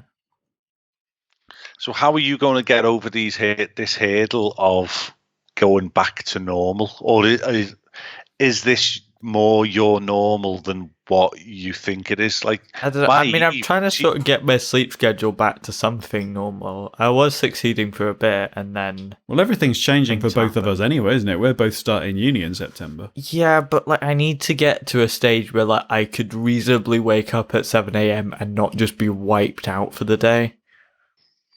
Yeah, well, you're going to have a few days of pain, and Yeah. that'll sort that out. But for you to be starting uni in September, that's going to be a big ask, because I can't foresee you going to a physical building anytime soon. The way that And if at the moment they're talking about a hybrid thing, they're going to have some classes. I think they're going to campus do and some at home. lectures digitally, but like stuff like tutorial sessions where they can do that in smaller groups with social distancing. now, if you're paying for a university education, I mean, I'm not. I think Tuition's yous free are up okay, and Scotland's free, isn't it? But down well, in paid England, for by the government. You still have to apply for it to be paid for. Yeah, our government cares about our education up here, you see. well, exactly. That's why I mean, the SQA is still shite, but like tuition fees being free is good how enough much is for a me. tuition fee in England? £9,000 a year. Yeah. Really? Yeah. I mean, It's- even if you do pay, it's like £2,000, I think, here. That's weird. So, should you be getting a bit of a rebate if you're not getting the full university experience? Well, they say that even if there is distance learning involved, it's still going to be up to the same standard. I mean, Can Yeah. it be up to the same standard? I suppose that from their point of view, I suppose the relevant thing is whether or not how much work is involved on their side of it. Because I would imagine for the lecturers, it's going to be as much work involved in preparing and delivering online learning as it is doing it in person. In fact, probably more. So they're probably still going to have to pay the same salaries out. Yeah. But yeah, you're right. You do get a more, a more valuable experience one-to-one. Just human interaction, Yeah. and so being sociable, and making eye contact with somebody, and smelling their coffee breath. Do you know what I mean? Just them little human things. Okay. Well, you do, don't you? If you're Yeah, having a I guess. conversation with a human being and they're 2 feet away from you, if they like black coffee, you'll get a whiff of their coffee breath, or a cigarette, or something. I've had about 7 cups of coffee today just to make it through this podcast. Well, I'm the same with me tea. I've discovered loose leaf tea. It fucking blew my mind. Okay. I haven't had that. I mean, I've tried specialty teas, but I think it's mainly been teabagged. Okay. Like, The other concept that I wanted to bring to this episode about fame was this thought experiment where essentially when you go to the afterlife, if there is an afterlife, you stay in a waiting room, but only until the last person's forgotten you, essentially. So that's the film, the Disney film, isn't it? I mean, there might be films based on it, but it's a thought experiment. The Mexican, what's it called? I don't know. Oh my God! It's Coco. No, Coco. Coco. Coco. Yeah. Oh, I love that film. Yeah. Love that film. Yeah. I've not seen it. Oh, fuck's sake! It's a good film. Fantastic.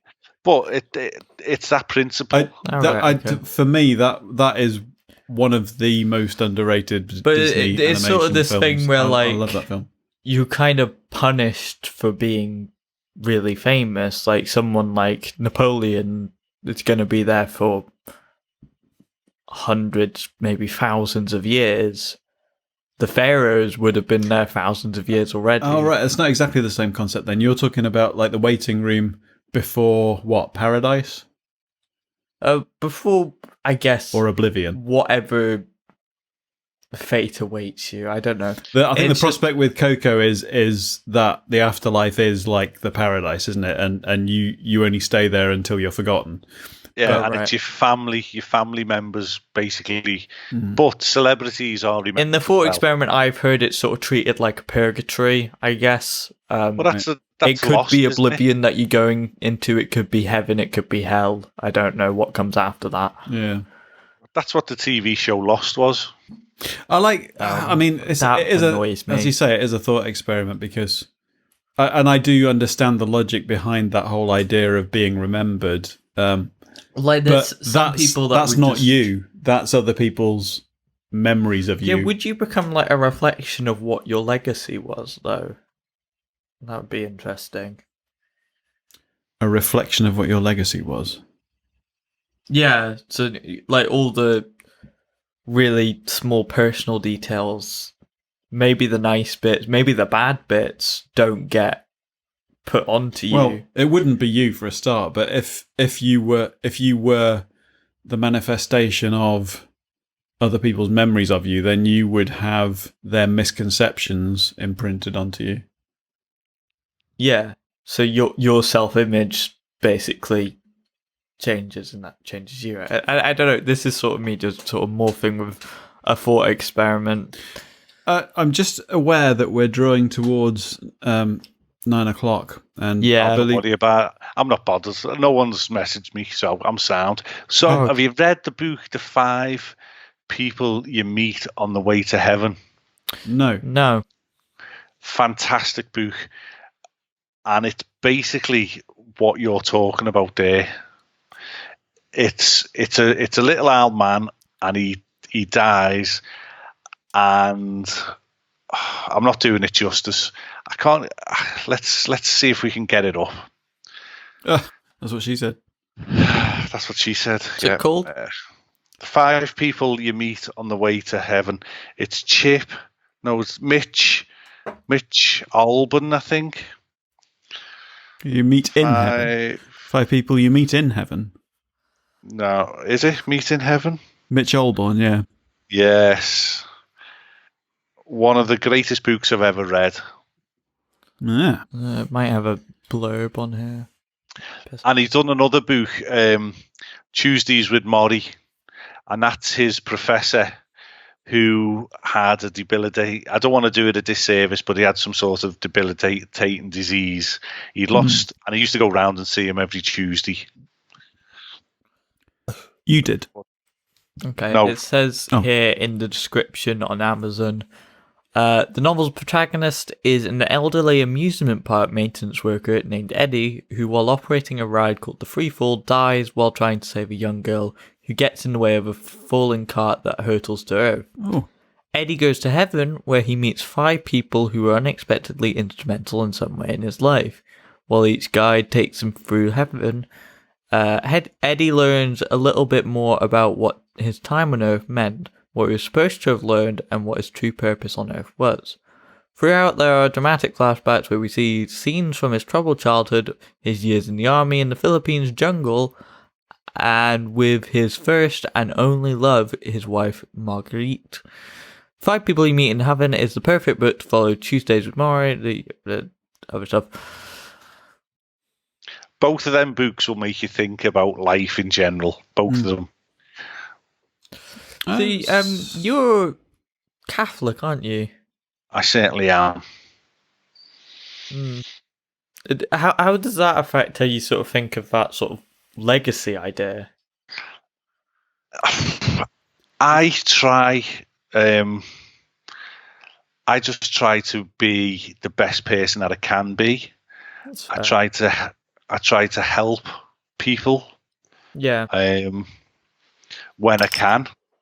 I'm lucky that I'm in a well-paid job. There's a traditional image of Catholicism, or at least being a Catholic, as having a lot of guilt involved. But I don't see you as kind of being the kind of person that would suffer from that sort of thing.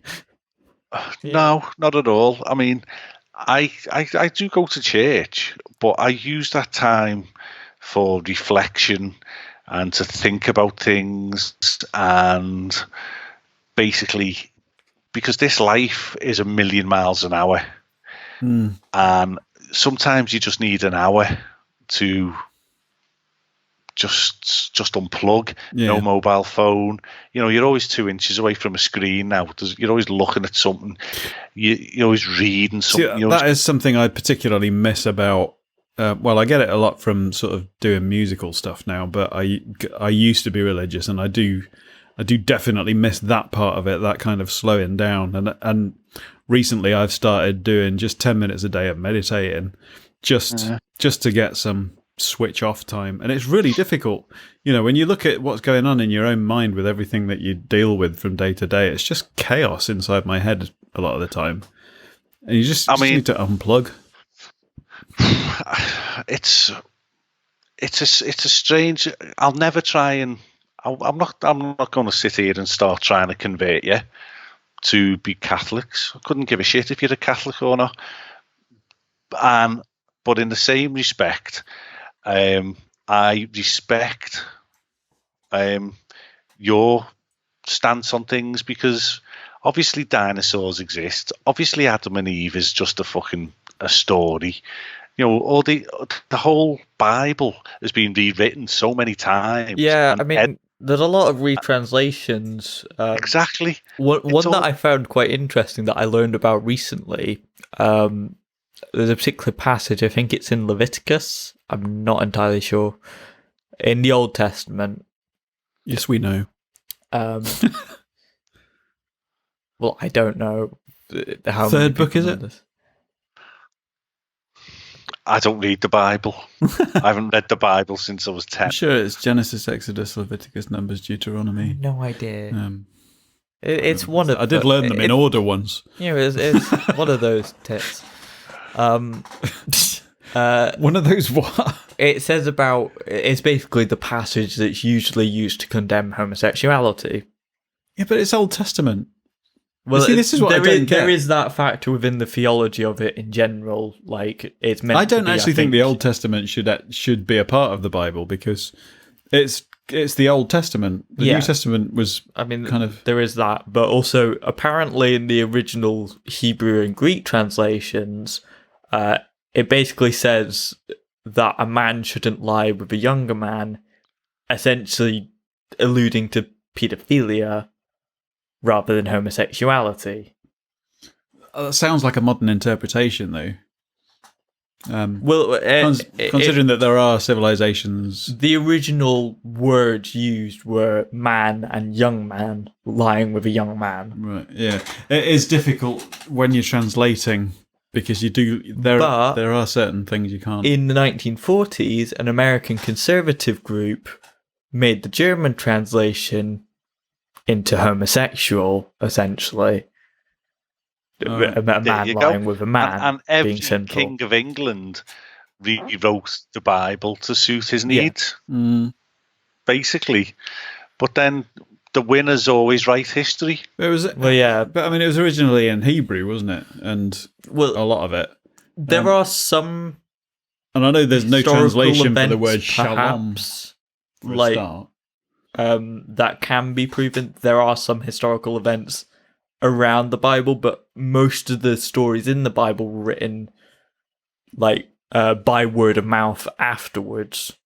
Yeah, so exactly. It's not a necessarily accurate account, even if those things did happen.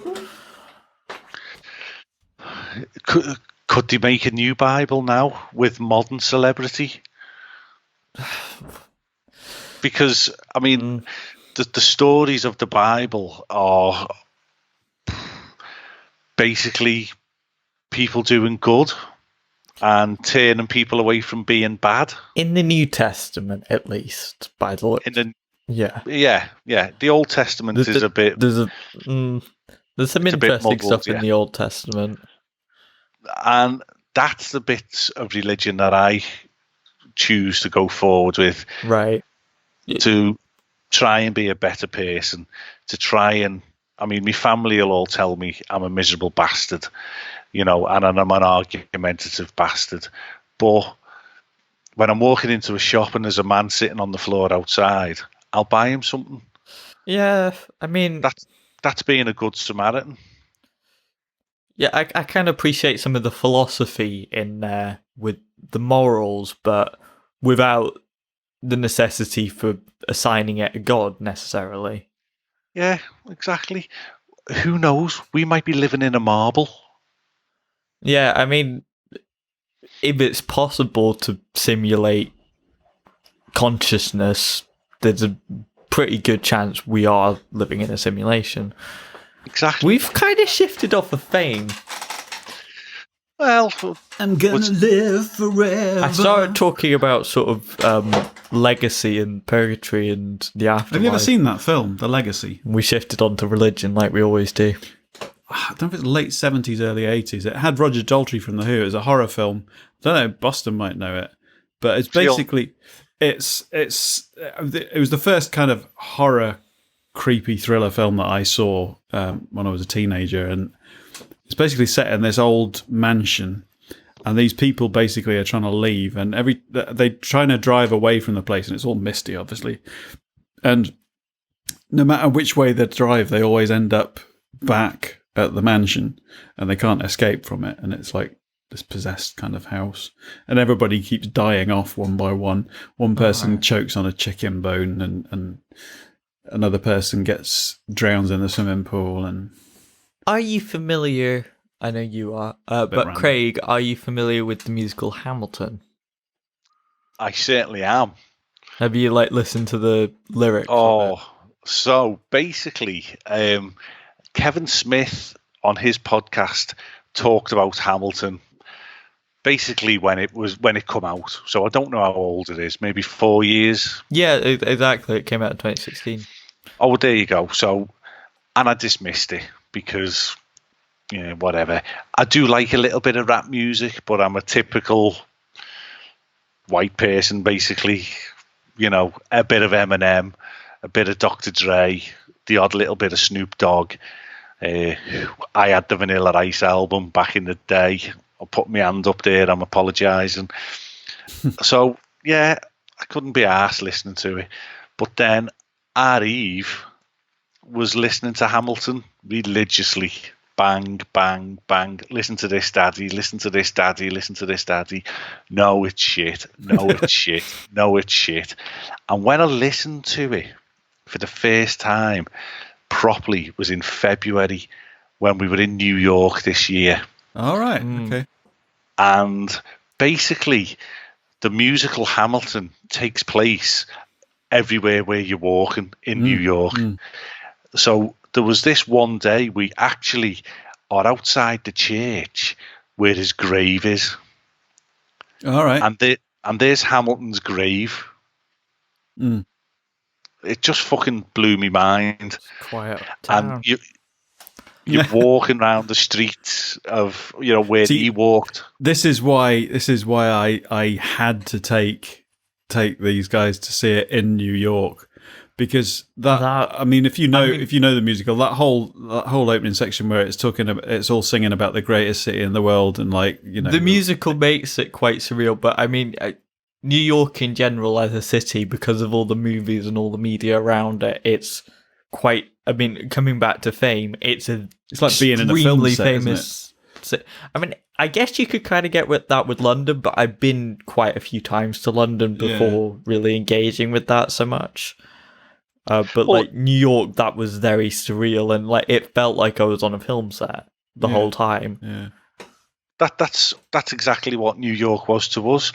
But there's the Ghostbusters building, there's the Friends apartment, there's Gossip Girl, there's this, there's that, there's the other. Yeah. And especially staying on fucking Times Square. Yeah. Exactly. And that's not going to happen again. No, we don't have the money. Well, Hamilton was, I just started listening to it because I was there. Yeah. And I can't wait for next month when it comes out on Disney Plus, because our Eve should have been going to see Hamilton in London, and again I said no. I've seen it on London and Broadway. No, I knew you couldn't resist that one. Fuck it. Third row on Broadway too. She should have been going this week, I think, to see it, but obviously it's been cancelled. She would have finished her GCSEs on Friday last week, and she would have been going to see it this week. She's got it rebooked for February next year.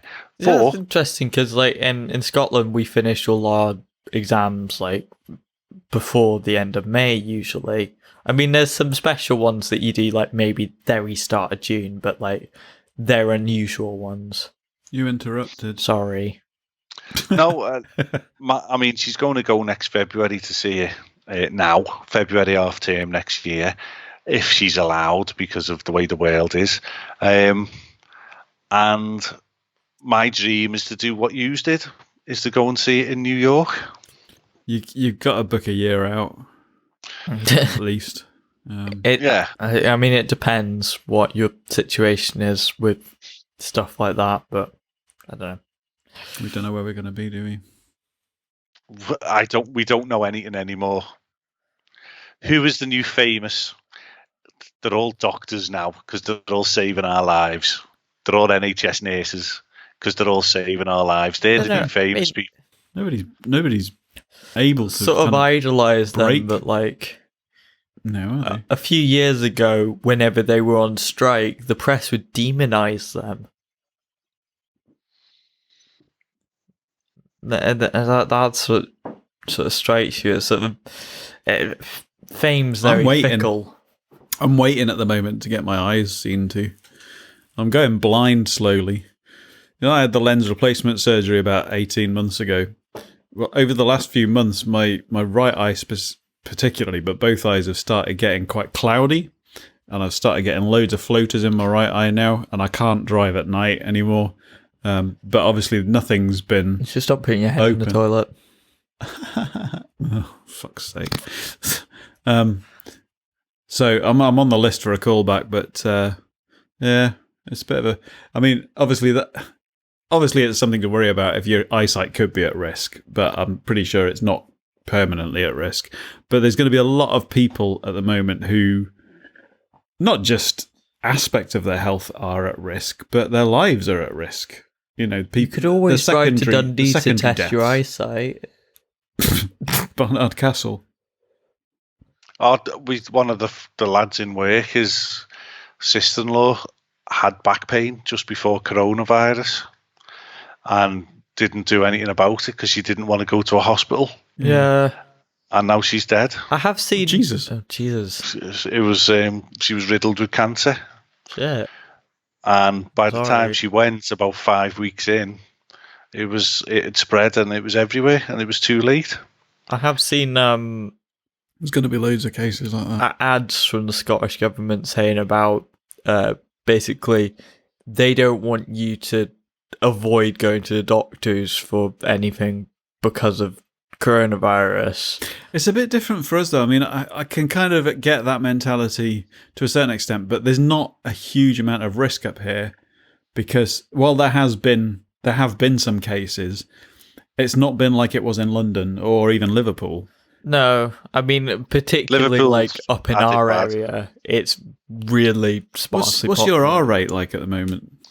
It's if you listen to the government, it's below 1, but it's around 1. Yeah. Put it this way: Year 6 isn't going back. See, the thing is, if it's around 1, you don't want to be opening up. Yeah, but we go back to what we were talking about before. Yeah. What's the percentage of people who have died on the planet? Yeah, but that's the point where they're... though. It's like, okay, people are thinking in terms dehumanized to a point statistic. Mm. Yeah, but all the deaths in coronavirus have been dehumanized because we should have every single day when they've announced them people who have died, them humans, them mums, dads, brothers, sisters, uncles. Every one of them should have had their name, a roll of honour.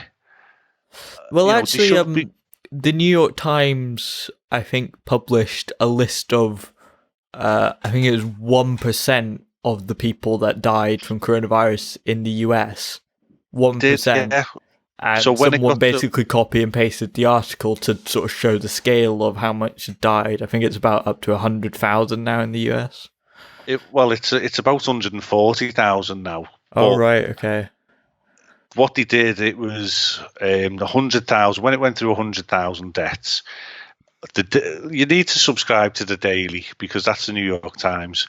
For that episode of the podcast, they basically read out the names of 100 people. So, like you say, 1%. And it was horrific. It was heartbreaking. It was how I didn't want to go to ground zero because you can't visualize that many names. Yeah, I would have liked to have got there. I want to go back to New York and spend at least a week there. Yeah, I mean, we had it'll 2 have nights to be and after this. Yeah, obviously. But I mean, it would probably be after this before we've been able to afford something like that. But so the Daily, obviously, it's a daily podcast. Is it? How long does it normally last? About 20 minutes, half an hour. Oh, right, okay. So with the New York Times, and I get this with a lot of newspaper publications, where they'll sort of be critical of the system, yet they're very implicitly part of the system and benefit from it. Well, I mean, at the moment, their reporters are getting vilified by this administration. Well, yeah, there is that. And that's a form of manipulation. If you've got to tone down your reporting to get a seat at the table to be at the press conferences, then you're not reporting the truth, are you? You're reporting Trump's or his administration's version of the truth. Yeah. And that's not what journalism's supposed to be. But then whenever they try and actually ask, I mean, even like mildly, sorry, I just knocked my mic. Mildly, So did I. Critical question, like some sort of question, basically just to try and get some information, even if it's not like in a nasty way, trying to say, "Oh, what are you going to do about this? What are you going to do about it?" Like just trying to actually get information for their listeners or readers or whatever, or watchers, viewers, whatever. I'm just having a look to see. What? You might have got more sense out of Trump if it wasn't an election year, but he is so crazy for power. Sorry. He wants to look before coronavirus, right? No matter what you say about Trump, whether he's a fascist, whether he's anti-gay, whether he's racist, whatever, right? The American economy was doing okay. The American economy. It was in a recession. They weren't. They'd had a record number of monthly growth numbers or whatever you call it. Okay, but if you cherry pick certain statistics, you're going to get certain results that you want. However, globally, we're in a recession. I was under the impression that the economy in America was doing better under Trump than it had been, but I was also well aware that it was at the expense of basic human decency. You know? Yeah, which is basically capitalism in operation. You know, but now he's got no growth. You know, it's fell off. The stock markets have basically crashed. Although they do rally, and he'll tell you that they're rallying, but they crash again. He's in the toilet now. Trump is in the toilet. He's a laughing stock.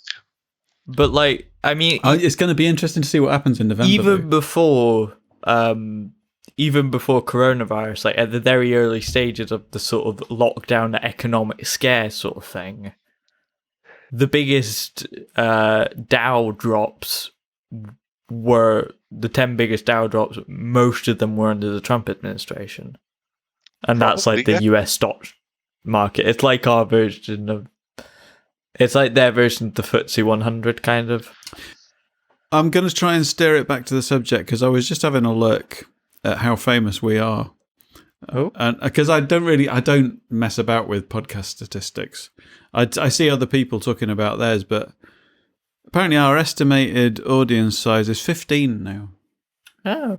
So that generally means that you've got, on average, 15 people that listen every week, really, isn't it? Because you'll have some episodes you'll have a lot more, through and some you'll Anchor. have a lot less. We do get... Yeah, but Anchor reviews counts them up through. from all the different sources. Does that count it from YouTube, though? Oh, no, it doesn't count YouTube views. But we've got 2,250 plays total. Yeah. My bench gets that. My bench is like 15. It's ridiculous, isn't it? Like, what shit people are listening to. I mean, no offense to you if you're listening, but I find this interesting. I think 76% we put out thought-provoking discussion, and you 76% of our listeners are in the United States. Yeah, that's interesting. I didn't expect it to be that heavily weighted towards the US. I thought it would be mainly British and just a couple of people from... Yeah, Britain, we've got 21%. Everywhere else we've got mentioned is less than 1%, but we have listeners in New Zealand, Ireland, Brazil, Germany, Netherlands, Canada, Indonesia, India, Spain, Belgium, Switzerland, Republic of Lithuania, Croatia, Chile, Sweden, and Australia. Less than 1% in Australia. Fuck's sake, Kat and Lewis, get on it. You might have an airline pilot just listening to you, just one person. Just flying everywhere listening to you. It depends. There's just someone with a VPN fucking about with us. I could look into the history, though, because if it's an airline pilot, they won't have listened for the last 6 months. Maybe 3 months. The thing is, if you go and read some articles about podcast figures, right, and if you get over 1,000 downloads, you're in something, I can't remember, but it's between the top 5% of podcasts. Are you talking in total? Yeah. Total listen to all your episodes? Or no, per episode. Per episode, right? Yeah. That's not going to happen. So obviously you'll get some podcasts up there that get millions, but they're in the top 0.00001% of podcasts. There's millions of podcasts out there. And people forget that. So, I mean, the biggest one on the network is probably going to be what? Disney Parks and Beyond, is it? Yeah, I'd say so. What's their estimated average? A typical episode will be 1,500. You get the right guest on, it goes up to 6,000. Right. Yeah. See, that's interesting because I think still, even though I think the ad call was put out ages ago, we're the only people that have actually recorded an ad. Yeah, you put an ad network. Yeah, and that's because people are lazy, basically. Yeah. And you've got a weird mix on this network. No offense to like anyone on the network, but I think generally we do like higher quality audio stuff. Like we have proper mics. A fair amount of the people on the network just record on their phone. Oh yeah, I'm a big advocate for just recording a podcast when you're taking a shit. I find beyond a certain point, the quality is like it's a law of diminishing returns. Is that as long as you're up to a certain audio quality, it's the content that matters. As long as it's listenable. That's the secret for podcast growth, right? Is content, and then regular. So if you say you're going to, this is something that us as individuals who do the Disney one and the Universal one, we say we're going to do a weekly podcast or a fortnightly podcast, but life gets in the way, and ultimately they're just podcasts. By the way, it is now a slight bit over when you were supposed to be starting that other podcast. Are you absolutely happy to continue with this one? Yeah. I've had not asked. Right. But that's the thing. As long as people will get in touch and say, "Oh, I can't record tonight because something's happening," it's a podcast. That's all I ever say to people. Yeah. And the mantra of the After Dark Podcast Network is: we haven't got a website. We could have one. Yeah. But who's going to do it? I mean, who's going to update it? So that's the thing. Relating back to fame, I'm not here to get famous. I'm just here to have a chat, and if people want to listen, that's great. It's more of a scheduled, recorded conversation. It's a community.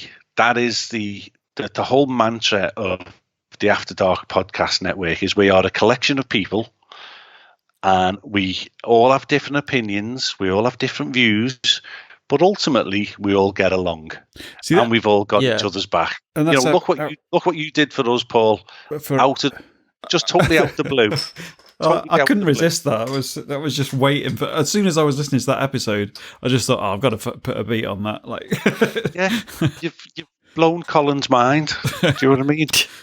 You didn't have to do that, but you have. It's fucking unbelievable. It's brilliant. I had an hour spare, and I thought, fuck it, I can't resist this. I've got to do that.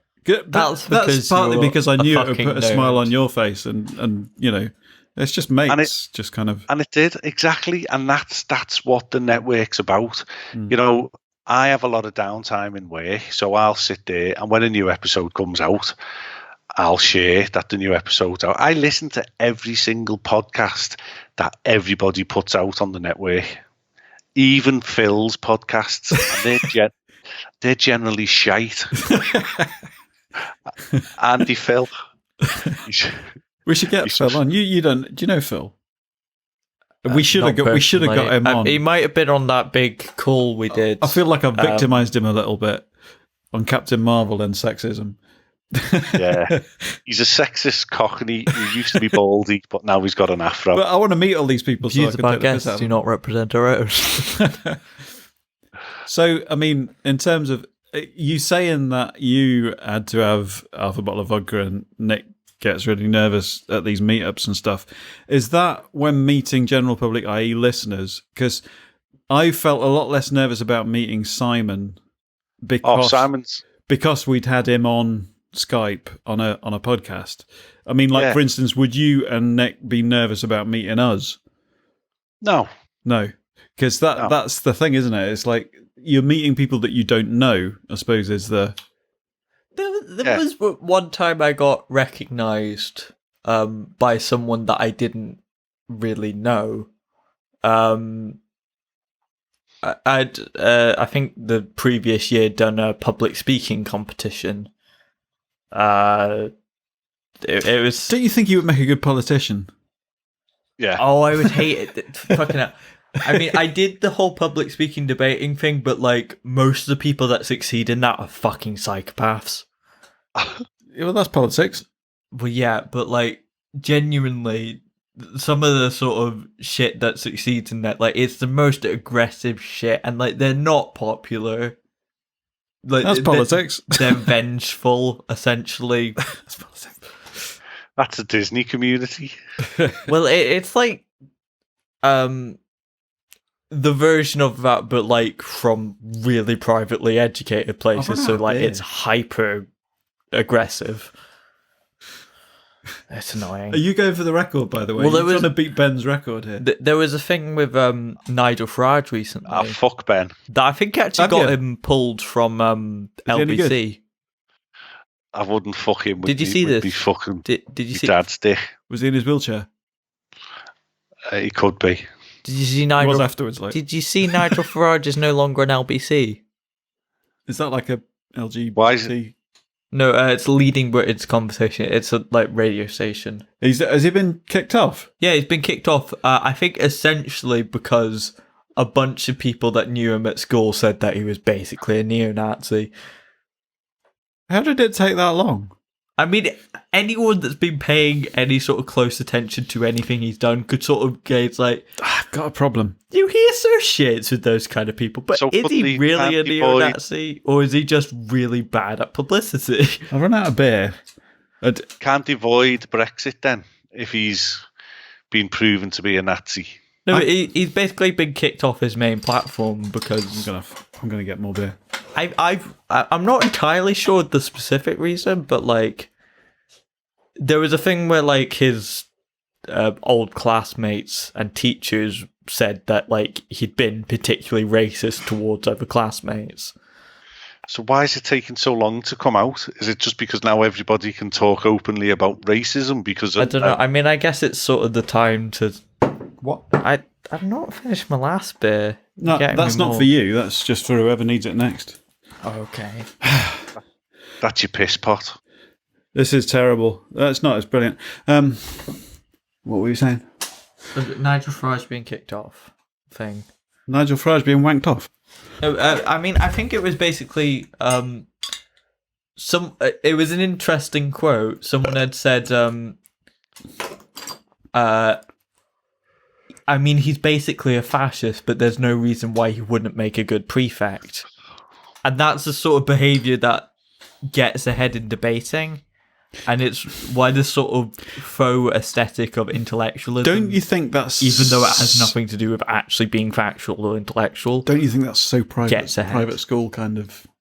I don't know if Nigel Farage was that private school sort of thing. Do you have prefects in state schools? We did, I think. I think you do.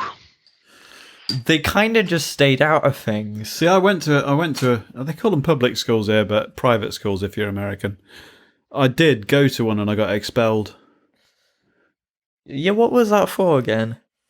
Well, no, it was. I'm not going to go into it, but I didn't fit in. Okay. Let's just say I didn't fit the aesthetic. Whatever that is, yeah. The look. Have they started that Universal podcast? Well, let's have a look, see if anyone's recording a podcast. I'm sorry.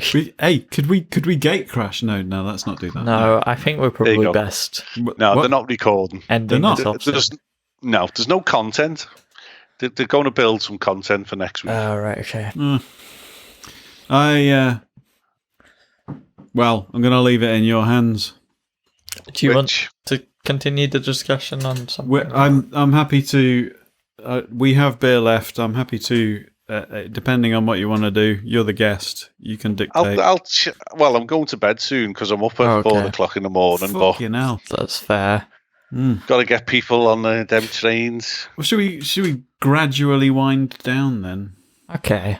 Have we covered everything? I want to look forward. I want to have something to look forward to in the distant post-coronavirus future, when I have money after I've finished at uni and I'm earning oodles of cash as a teacher. I want to know. Are there gonna be after dark meetups in the distant future? I'd like to think so. Yeah, definitely. We've done them in the past. I couldn't make that London one. There's only been that London one and the Halloween Horror Nights one that since I've been two at London. One of them was just me, Nick, Paul, and Paul Dolan, and we got very, very drunk. Oh, by the way, I'll be old enough for that next year. Theme tune for Crisp Wars, the song, with somebody eating a packet of crisps and singing. That sounds like P-dubs. It did sound like him. It wasn't P-dubs. It's just someone I robbed off YouTube. All right, okay.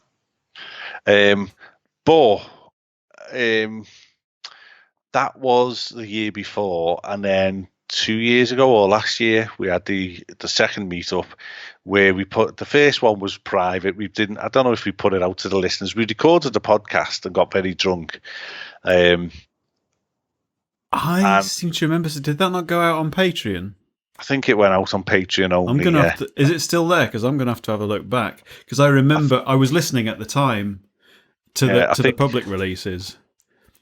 I think it's still there. Yeah, I'll have to go back. It was quite funny from what I remember. And then the last year's one was where Luke was there, Ryan was there, and I think was that Orlando. No, that was in London. Oh, sorry, Lord Luke, not Luke. Yeah, Lord Luke. Yeah. Not Skywalker. And that was going very well until somebody, and I suspect it was Lord Luke, got us on the gin and tonics. Oh, fuck. That was what had you puking in your bed last week. It was the amount, not the fact that it was gin. I had about 8 shots, I think. And I'm literally lightweight. I spent £300 that day on gin and tonic. Oh, ooh. Yeah, London prices. Yeah. Fucking shocking. And then the Orlando meetup was the Orlando meetup, basically. Because there was talk of doing a Liverpool meetup, wasn't there? Yeah, and we were going to do a whole. I was going to make a whole. You were going to make a whole. We were going to do a ghost walk. We were going. They do one of those in Aberdeen, actually. Yeah, there's like a tour. We were going to go and eat. But I imagine like everything in Aberdeen, it's slightly more shite. I don't know. You know, given the choice, I'd rather be in Aberdeen. I'll be honest with you. Okay. As much as I love being Liverpool and I love being a Scouser, I would move up to your part of the country tomorrow. Do you know what I noticed when I first moved up here, which actually is the charm of the place now, is I found it really quite grey because of the granite everywhere. But actually now I kind of like that. I thought you meant like the sky. I mean, it's middle of June, but like round here for the last couple of weeks, it's just been grey skies here. It's been like that here. Yeah, shit. Yeah, the UK is just generally shit weather-wise. We're doing classic British person small talk. Let's wind up because we could end up with one of them Swiss cheese incidents if we keep. Yeah, and I really need to piss and wrapping up. I think I need a poo, and I think it's on my G-spot. Oh. Okay, well, let's wrap this up quickly before... let's wrap up somebody poo. climaxes in some way. No. So how do we finish? She said. Would you be famous? I want to live forever. Do you want to be famous? No, fuck that shit. I just want to be happy. I feel like... I kind of am, but, you know. I don't think it solves anything. I think it could cause more problems. There's... if you're not balanced... the concept, Frankie Boyle describes it a lot better on his New World Order thing. It's called, I think it's the Spectator Paradox. That the kind of tour he did of Scotland? No, it's something else. The Spectator Paradox, where basically and this applies particularly to famous people, any criticism or observation you make of society at large is in itself part of society and therefore maybe contributing to the problem you're complaining about. There's like Kurt Cobain remarked that the most watched thing on MTV was a protest against MTV. Sounds kind of right. We're very grateful for this beer. It's not going to last the night. Well, it is going to last the night, but it's going to last this night. I've still got a bit of gin left. Oh, yeah. But I'm not sure I'm going to last that long. Thank you. My pleasure, absolute pleasure, and I'll do it again. Yeah. And, keep adding to the list. Keep it in the show notes. Listeners of this show here right now, all 15 of you. Yeah. Fucking put your hand in your pocket. Buy these two bellends a fucking pint. I'll tell you what, I'm going to go out on a limb here. I'm going to say, if you buy us some beer, you can come on the show and you can... That is genius. That's your buy-in. Yeah. I mean, I think we had that as a Patreon goal for a while, but no one was using it, so... we're not in it for the money, are we? Nah. Well, you can fuck off for just want a good chat. While me and Craig do the no, I want to do the outro, and then I'll go for a piss. Right. Okay. Go on then. Do the outro. Any final thoughts? That's what she said. No. Get off my bench, cue the music, all that malarkey. Yeah. Lick a crisp. I have one. Yeah, forgot about that one. A cab. A cab. You might not know what that means, but I'm just going to say it. Anyway. I'm going to be looking that one up. I've been Firebolt. I've been the Orbiter. I've been the Podfather. Also known as Craig. Also known as Paul. This has been Breaking Bollocks episode 61, I believe. Jesus, we're getting on. We're not. We're nearly retiring this podcast now. Another 39 steps. and we'll be centenarians. Anyway, I'm going for a piss. what is the next you one can about? piss about at the I end. can look it up if you like, if he's put it on the calendar. Have you put it on the calendar? Possibly. I don't know. Oh, Craig, speak. Fill the dead air. Whatever the title is, I will pick a guest for you. Will you? Out of the network, I'll tell you, oh yeah, he needs to be on that. I think I've got me brain sorted out in terms of getting Skype recorded and not having a fucking... Every time we've had a guest on, I've had some kind of brain aneurysm on how to set everything up. Where are we? I don't even know. Hang on. Breaking Bollocks. This will be the 2nd of July, won't it? The next one. It is globalism. Oh, you need somebody who wants to talk about Scottish independence then. Global jism. That's what you need. I want to listen to you talk about Scottish independence and see if you get carted off. I thought Paul Dolan was Scottish, but he's been down south for ages, hasn't he? Has he been anglicised? Yeah. He might have been. He's definitely Scottish. Yeah. See, when I used to live in Northamptonshire in my early days, we had a town near us called Corby, which was basically fucking Scotland had moved down south because they had a steelworks there, and they'd basically just shipped a whole shed load of Scots down and built a town out of Scottish people in the middle of Northamptonshire. And then, of course, the steel industry died and everybody got out of work, and now it's... I don't know what it is now, but it was a shithole when I was there. I had a friend who bought a house in Pitlochry and turned it into a bed and breakfast. Pitlochry. Yeah, and it was known as Tummel Lodge. Tummel Lodge because of the River Tummel. Mm-hmm. And it's gone now, I think. He sold it and moved back home. But basically, his neighbours turned on him when Scotland had the vote for independence. Oh, that's going to happen again. His Scottish neighbours turned on him. He was bringing money into the local community. He was helping out with everything that he could. He was one of them, and he turned on him. I've not had a problem like that since I've been up here. When I first moved up here, maybe just there was one or two incidents, but when I was taxi driving. But anyway, this is the afterbirth. It's supposed to be funny. So soggy biscuit. We're not funny. Garibaldi. Get your hobnobs out. Where are you driving tomorrow? Down to London? Going down to that London. Okay. Well, I'm delivering pizzas in the evening, so I'll be listening to... I think I'm actually halfway through our last episode at the moment. All right. Listening to, and then I've just done Diz Down Under and Tangent City. I don't know what I'll be moving on to next. But I wonder how Ryan's getting on. Yeah, Ryan. I just finished Mandalorian today. We watched the last episode. I've just finished Clone Wars. Theo hasn't watched it at all. And I've just started on Rebels, and I didn't want to watch them because they're fucking kids' cartoons. Yeah, but they're not. I do. I want to watch them. People get decapitated. People die. Yeah. It's fucking real Star Wars. Yeah. It's fucking brilliant. Clone Wars was amazing. Well, I'm just watching through...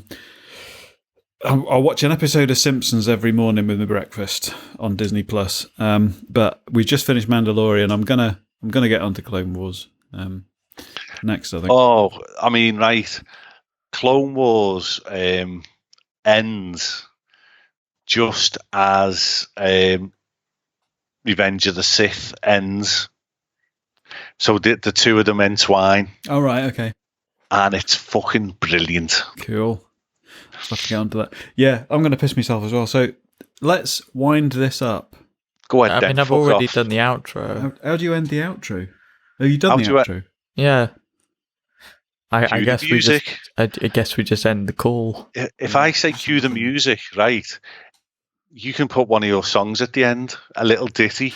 I'll tell you what, I've actually, and I'm going to announce this on here, I've actually got 2 releases out there now, which have been on my Better Call Paul podcast before. There was The One and Electric Overture. They are officially released under the artist name Arda, A-R-D-A.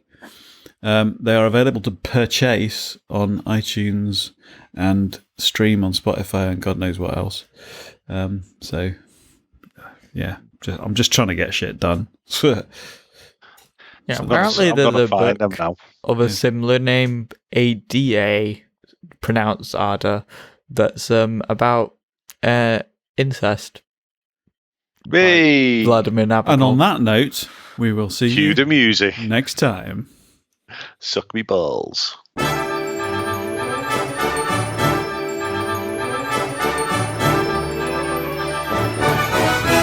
This might still be on video, so I'm not going to say anything. I was beginning to talk to myself there, but no.